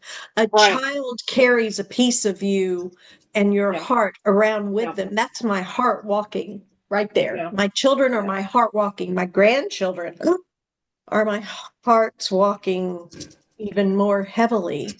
Um, I'm Yeah. so grateful to be 67 years old. I'm so grateful to be old and to have lived long enough to see grandchildren. I don't have greats yet, though I could, but I don't yet. And I just the love and the care and the concern are so exponential that it's just mind-boggling sometimes to me. Mhm. Mhm. Yeah, but I feel like maybe there's a little bit of, like I said, I feel like the grief that you go through when losing a child, it's a different set of rules. And I don't know that there is really even a set of rules for that. I personally can't even imagine it. Like I can't, my brain cannot even fathom it. No, Um, I can't go there. I can't no, go there. Otherwise, no. I would be a puddle. Yeah, no, agreed, I have to 100%. build boundaries. It's Hmm. really important to build boundaries, Hmm. and you don't even realize as a professional that you're building them. God, in my faith base, God just does that. I always said I don't ever want to work with teenagers or children because I'm a mom and I will own everything about them. And Hmm. of course, what does God do? He puts me on a children and adolescent inpatient unit and shows me that there's a thing called professionalism. Yeah. And it really shocked me. Seriously, y'all, it shocked me because Hmm. growing up, I was everyone's best friend and didn't have one of my own. I Hmm. think I've been a social worker slash therapist my whole life. And so when I went to college, I made very good grades because they were just giving me names for things, theories that I already knew in my knower. Yeah. And And I don't say that to lift me up by any stretch of the imagination. I just think that I am finally where God wanted me to be back in the day. And so Yeah.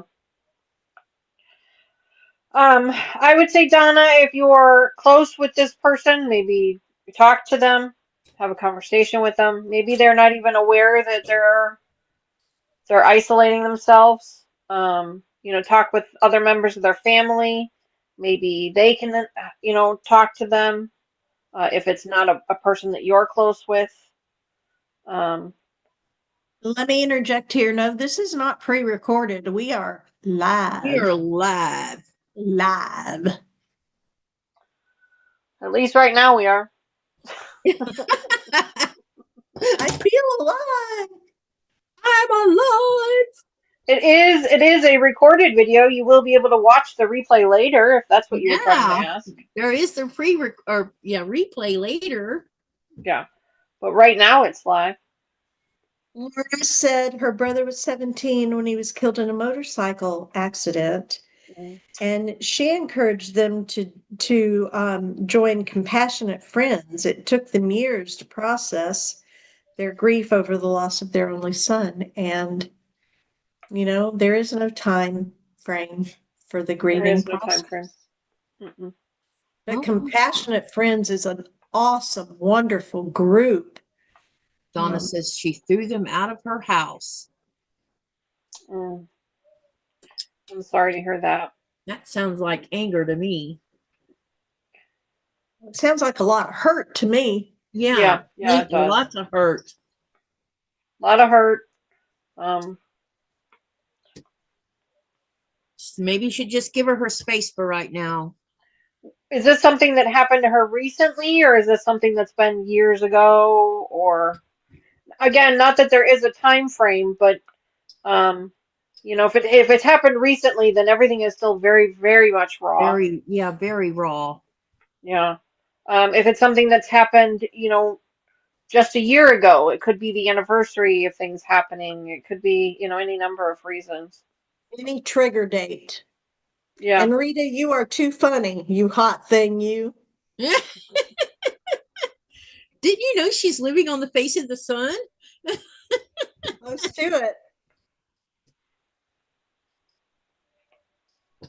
She's braver than I am. I would never live on the face of the sun. No thanks.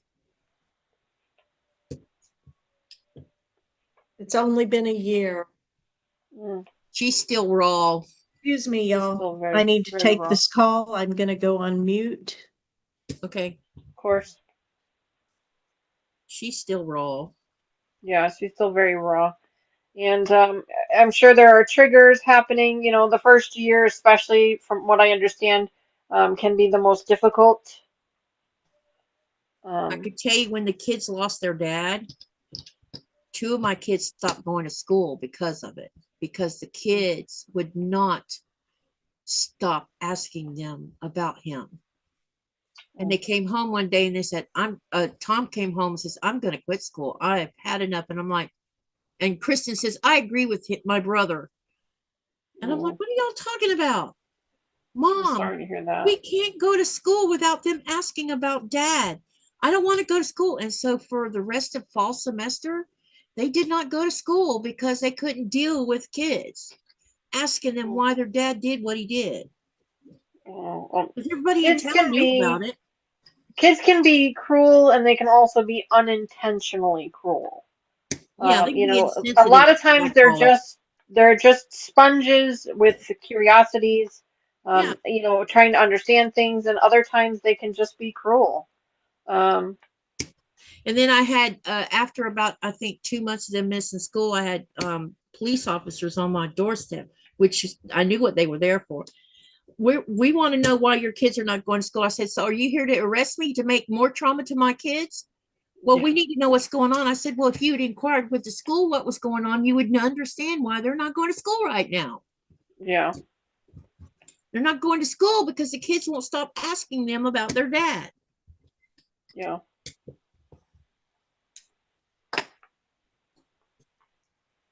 Kristen finally went back to school. right as spring term started. She got all caught up, but Thomas completely gave it up. Oh, sorry to He hear that. completely shut down and would not go to school. And when you're on the verge of 18, you know, Yeah, can't force it. nope. So Crochet Queen says, okay, I'll answer. This sounds very badly, but I usually sleep. I have a chronic illness. So usually when I get stressed, my thing flares and I end up in a lot of pain and can't do anything besides lay horizontal and sleep. And you know what?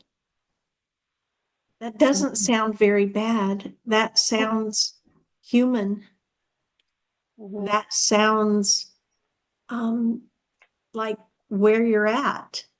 And I'm sorry that you're dealing with that. My sister has a autoimmune disorder and has issues at times with migraines and has to also, take meds and just go lay down and be away from everybody in the dark. Hmm. And I'm sorry that you're experiencing that.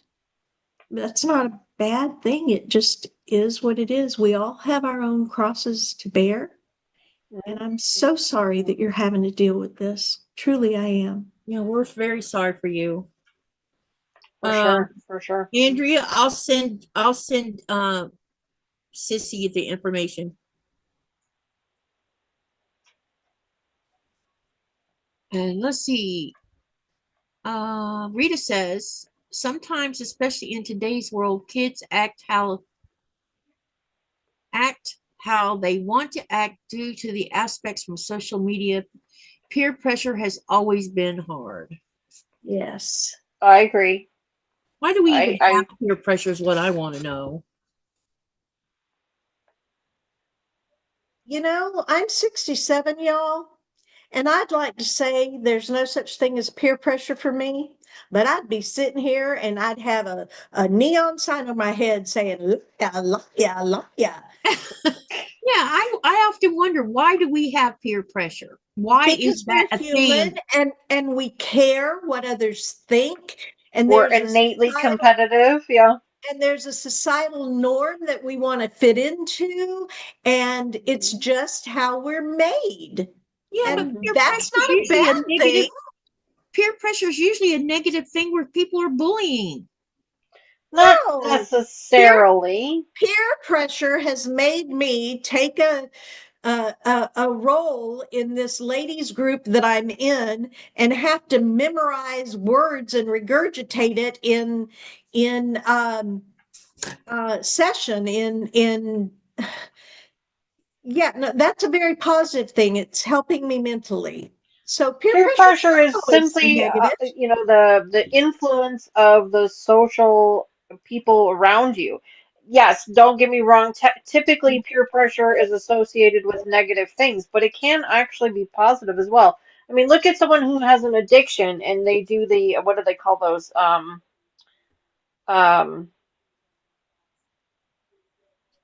gosh, my brain is fried all of a sudden. But they sit them around in a group and they explain to them Yeah, how much but they is love that them. so? Going to AA is peer pressure? You experience peer pressure in AA? Yeah, Really? yeah, it's still considered peer pressure. It's Absolutely. the influence of those around you is considered peer pressure. It doesn't necessarily need to be negative. Now, when we think about it, yes, for the most part, people associate it with a negative thing, but it doesn't have to be.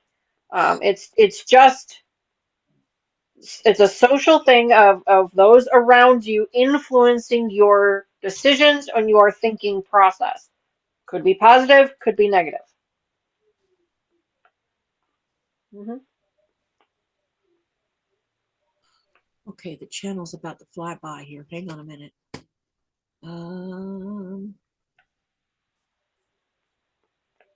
sometimes in Okay, Red Rita's. Okay, now Denise says, I lost a 15-year-old brother and a 7-year-old. You miss them and remember them, but have to move on. I don't think we knew about grieving. I think you have to move on regardless of whether you grieve or not. Or whether you Unfortunately, know the the sun still comes up terms, every day. Exactly. Life goes on. Rita said, whether you know migraines the are, terms or not. yeah. Exactly. The world does not stop, unfortunately, even though sometimes it may feel like it has. It did not. Oh, every day you wake up, another day has passed by since that happened. Yep. Rita says peer pressure is the way in which, as you go into the world, to learn how to deal with people. Okay. Then it says, Andrea says, uh-oh, it just jumped. Andrea says peer pressure was a big thing for me when I was young, but at almost 70, I could care less about what others think of me. I just be me, and making myself happy is what I try to do. And I cannot make other people happy if I'm not happy. That's a good point right there. And then Denise says peer pressure can help you look into the mirror and face the truth. Yeah. I can. And Pam, yes, you are correct. It was intervention. Thank you very much for that. I struggle with words sometimes. So thank you.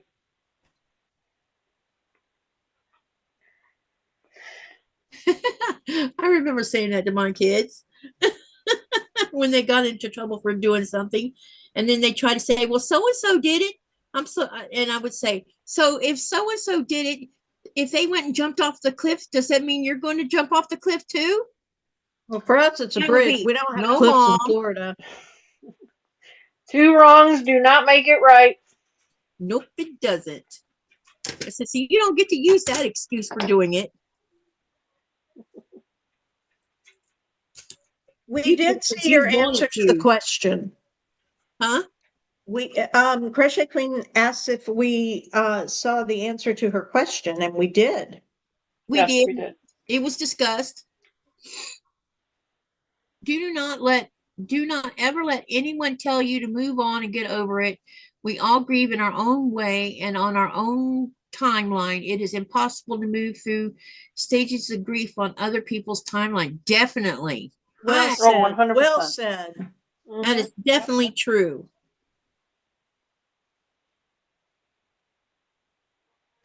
Very well said. Thank you. I feel like sometimes I'm wrong because I have no feelings about, should I say this or not? Gosh, I don't know if I want to share this or not.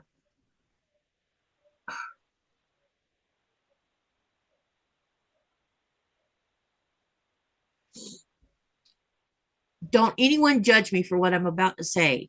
Oh Myra boy. will understand my comment, but many of you will not. I don't have any, I don't feel anything when I bring up my mom and dad because they're dead. I have no feelings about it. When the anniversary rolls around to when they died, I don't even think about it at all. Well, there's no It's, judgment there, Katie. I and I mean, think it's because of all the stuff that I've been through, and that's why I don't have any feelings about them being gone.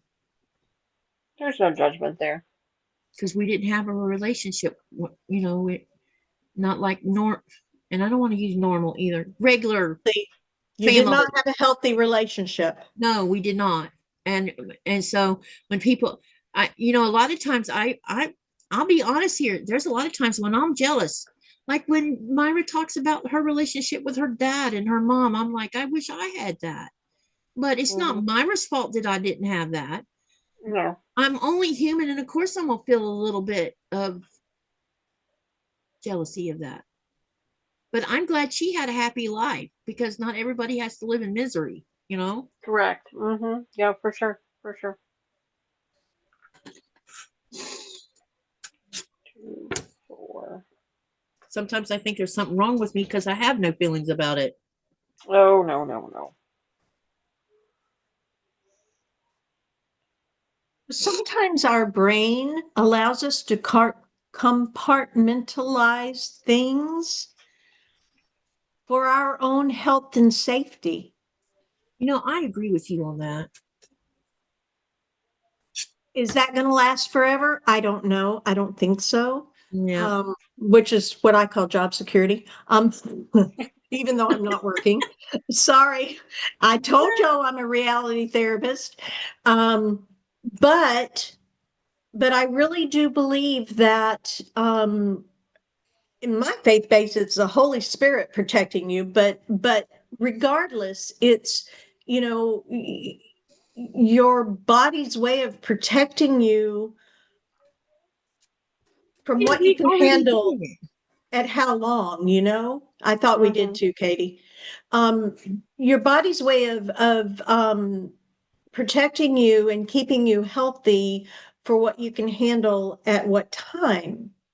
You know, dissociative personality disorder, some people used to call it multiple personality disorder. People fractured off into those other personalities to deal with the heinous and horrific traumas that they needed to deal with. Yeah. Mm-hmm. Um, I mean, and I have it and Myra and I have talked about this quite often a lot. I have spots in my memory where I have no memory. None. It's gone. Do I want to know what's hidden behind that curtain? No. It's my brain put it there for a darn reason, and I'm pretty sure I know why. And so I don't spend any time thinking about what it is. Because sometimes when I talk to my sister, like my youngest sister especially, she'll bring up a subject. She says, "You remember when this happened?" And I'm like, "When did that happen?" And she'll tell me, and I'm like, and I would have no memory of that. None. It was like gone. Unless she made another comment. I only seen the one comment about being in the bed. Do you see any other comment from her? not until just recently where she said she's the same way. Um, that she even had a relationship with her family member and she still doesn't have any feelings. And, you know, that may be your psyche or God's way of protecting you. I Mm-hmm. mean, his ways are I higher think, than our ways, in my yeah, opinion, I not think the pushing my brain, face onto you. yep. I think that because don't have memory of some things, is probably was a way of protecting myself. I mean, because there was times when I could, um, there were times when it would be so traumatic that I would think of someplace peaceful while it was going on. And yes, this abuse was going on to my body, but I was somewhere else because it was the only way I could survive that moment. Mm-hmm. Many times, people who are abused over and over and over, emotionally, physically, sexually, they will block out some of it because there's only so much that you can deal with on a Yeah, day-to-day basis. yeah, And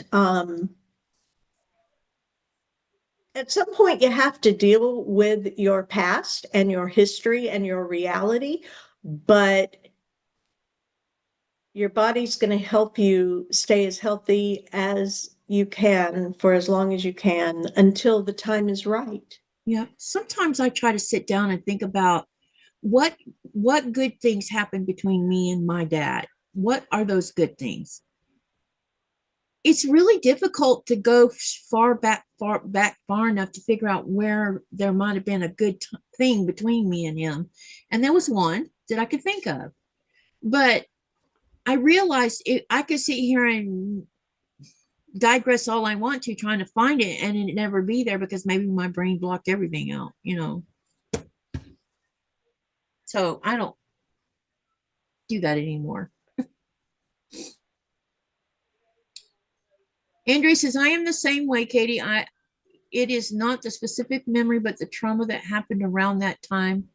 I was sad as a child and I have blocked out that period of time, good and bad memories. Yeah, I think sometimes the good gets sucked in with the bad. I don't understand how that happens, but it does. Scottish Tart says, hello, everyone. Can I join in on the mother therapy? We're not doing therapy. Hi, Just say, Mary. not Mary lives in doing New therapy. Zealand. Hmm? Um, Rita says she has a form of amnesia as anything prior to age of 16. I have maybe only 2% of my memories. Wow.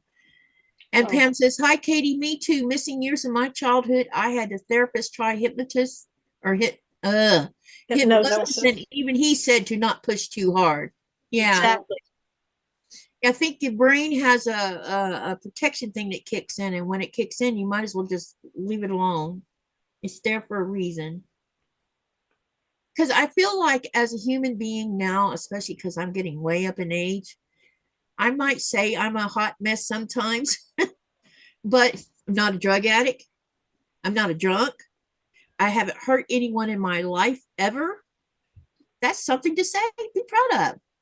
Mhm. And I didn't carry on the same thing to someone else. You raised three beautiful, healthy children to Yes, I did. adulthood. Yes, I Woo, did. woo, woo, woo. That's yeah, definitely. And I've met all three of them, and they are healthy and they are beautiful adults. And she did a fantastic job. I don't know how I did it, but I did it. Oh, I good. feel you there. Like sometimes I look at my girls and go, I don't know how I did that. Because, you can be, when you're a parent and you can say, my child, and, we can all brag about our children all we want to. But one thing I Mhm. can say about these kids, they've never been in trouble a day in their life. They're not drinking. They're not doing drugs. I think their dad was a good example of all the things not to do. Mhm.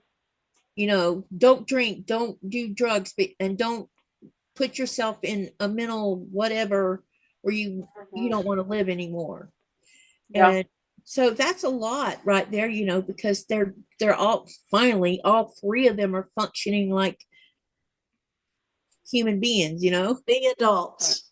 Yep, Yep. being adults. Yep. Um, Rita says, Pam, I had a therapist, and when the session was over, he told me he hopes that I never remember what happened. And then Rita says, hurt someone? Well, not that I am ever going to admit. Anyway, you're such a comedian. You got to remember, Rita might have bodies buried in the backyard. It's a joke.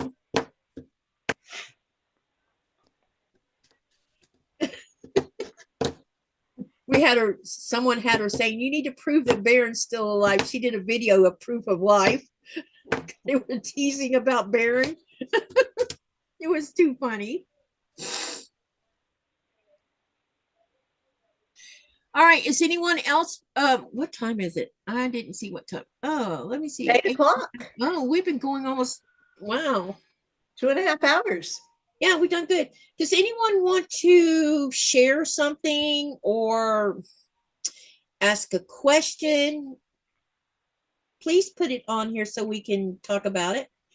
Danny, And what are you everybody making, or wants what to know is what that you're you're doing? doing. Yeah. Excuse What me. happened? Excuse me for over talking, but No, everybody it's wants to know okay. what you're It's okay. doing. What are you doing? I'm making friendship bracelets.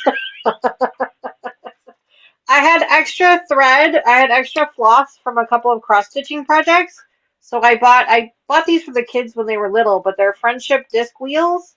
And so basically you're just kind of it's like a weaving almost, and you just kind of spin around and you flip the thread. You keep flipping the thread and then you end up making a bracelet. Here, let me get closer. So, who all's getting the friendship bracelets? So I've made two of them so far. I'm just making them with whatever extra thread I have, and I'm putting them into my thimble redemption boxes. Oh, I see. So if you are a member of my channel, not even a member, if you're a subscriber of my channel, then you will know I have this thing on my channel. It's a points program. Basically, you earn thimbles. You play some games in chat and you earn some thimbles. And then when you get to a certain amount of these thimbles, you can redeem them in for prizes, and I will mail them to you within the US and Canada. Although the Canada one might have to change with all the tariff stuff. But it can be random notions, it can be different fabric swap pieces, things like that. And so whenever I have extra pieces of something, then I will make, like in this case, I made a friendship bracelet, and I'll throw that into a redemption box when the time comes. So that's yes, Um, that's what I'm doing here. uh, Andrea says, I am very empathetic, and I hurt when other people are hurting, and I sense when people are hurting, even when they are not admitting it, even to themselves. And Laura says, Andrea, I'm very much the same. And Rita wants to know, what is that thing you're using? This it's I call it a friendship bracelet disc, but it's not called a disc. There's actually a technical name for it, and forgive me, I do not know the actual name of it. But I just call it a disc. There's a couple of different variations of them. This one is a round one, and then there's also a square one as well, which I have not started using yet. Those make the flat bracelets. These make round ones, obviously. But yeah, it's something I did with my kids when they were really little. It kept them quiet on car trips and things when they were kids. And it was really funny because I bought the discs again and they came in the mail and my daughter Tony was here home and I opened it up and she's like, "Oh my God, I remember those." So it Mary makes says it it's quick called work of loom. it. Yeah, it's kind of like a loom, but it makes it really quick and easy to do. And you just sit here and weave it up real quick. And you guys saw I've already made one and I'm going to make another one here. But I had some extra thread from a cross stitch project, and I didn't want to just throw it away. And it's cut pieces, so I didn't really want to like use it for another project. So at least this way, I'm using up my scraps. Uh, But yeah, you can get it on Amazon. You can just type in friendship bracelet discs, DISCS, and you can look them up, and they're real fun. There's a bunch of YouTube videos online on how to use them. This particular one that I'm making is 7 strands, and it's just a round one. But this wheel has 32 slots in it, so you can make some nice thick ones if you wanted to, and you just need to keep one spot empty. So it's a lot of fun. Something different, you know. I might actually have to put this as a thing on my channel here because it's actually been a lot of fun.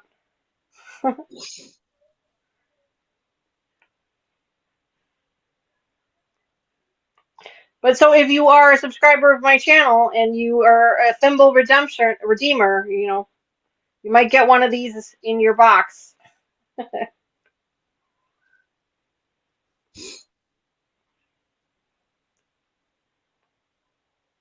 all right. Anyone else want to ask any questions? Let us know. Or have a comment you want to make about anything.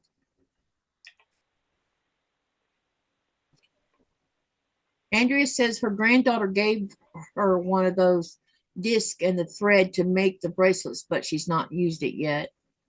It's a lot of fun. It's you know, they don't take long to do at all. Um, There's a bunch of different designs that you can make with them, so I encourage you to check out some other content creators and YouTube videos and try and figure out the best design. Like I said, this one is 7 threads, and it's just a spinning wheel, and it just makes a spinning design. Now, because of the colors that I'm selecting, it's all different colors, so you really don't see the spiral that much. But if you select all the same colors, then the spiral shows up a little bit more. But there's a bunch of different ones that you can do. Andrea says she is going to get back to work on her QOV. So thank you for a great session.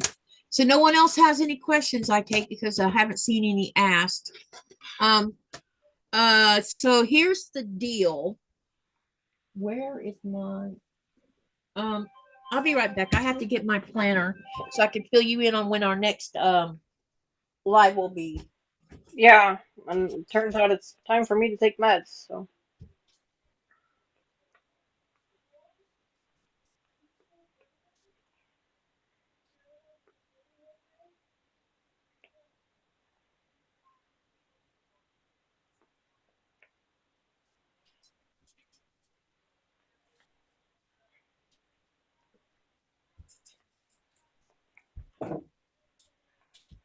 Okay, the reason we had this live earlier than usual is because I'm going to Denmark. And I'll be gone Yay. about 3 weeks. So we kind of moved things around so that I could get that live in instead of just skipping it, because I don't like skipping, especially when we push things back and forth over the last couple months as it is. So the next Mhm. piece of mine, Mending Pieces, will be July the 12th. So mark that down in your calendars. Let me double check mine. I do have That's vacation coming up perfect. in. That's in perfect July. because I fly out of here on the 14th for Ireland. Or Oh, no, pretty no, no, good. for Glasgow. For Glasgow. We're going to Yeah. Scotland first. Guess whose birthday's the day before you leave? He's been saying he's going to be a decade old. That's just so funny the way he says it. I'm going to be a decade old. You said July 12th, right, Katie? Yeah, July the 12th. Yeah. Okay, good. I do have that on my calendar because I go on vacation the end of that week, so it's perfect Yeah, because timing for me there's a too. lot going on in July. I've had to move things around with a couple other people too that I do stuff with. So yeah, so mark it down in your calendars. July the 12th will be the next Peace of Mind Mending Pieces. All right. Thank you, Danny, for coming over here to again for another month of this. I really love that you come, and Myra, Absolutely. you always help make things so much better. Thank you for Well, that. thank you for that. That's very kind of you to say. I always feel like I'm fumbling. Oh, she asked me what we were going to talk about tonight, and I'm like, and so I came up with an idea, but did I have any insight? Not really, because my sinus infection's got my brain in a fog. Mhm. Totally, it's in a fog right now. All right. Remember, everyone, thank you for coming to the live. We'll see you next month on the 12th of July for our next Mending Pieces. Remember to live, laugh, love, and dream. What do you do with that? You make something beautiful, or you go do something kind to someone for someone else, because you never know, that kindness might change their whole world. And in a world like we're living in, every bit of kindness needs to be used. So have a great night, everyone, and see you on the next live. Good night, everyone. Hey, everyone. Love y'all. Take care. 988. Press 1 if you're a veteran. Yep. All right, let me end this. Okay.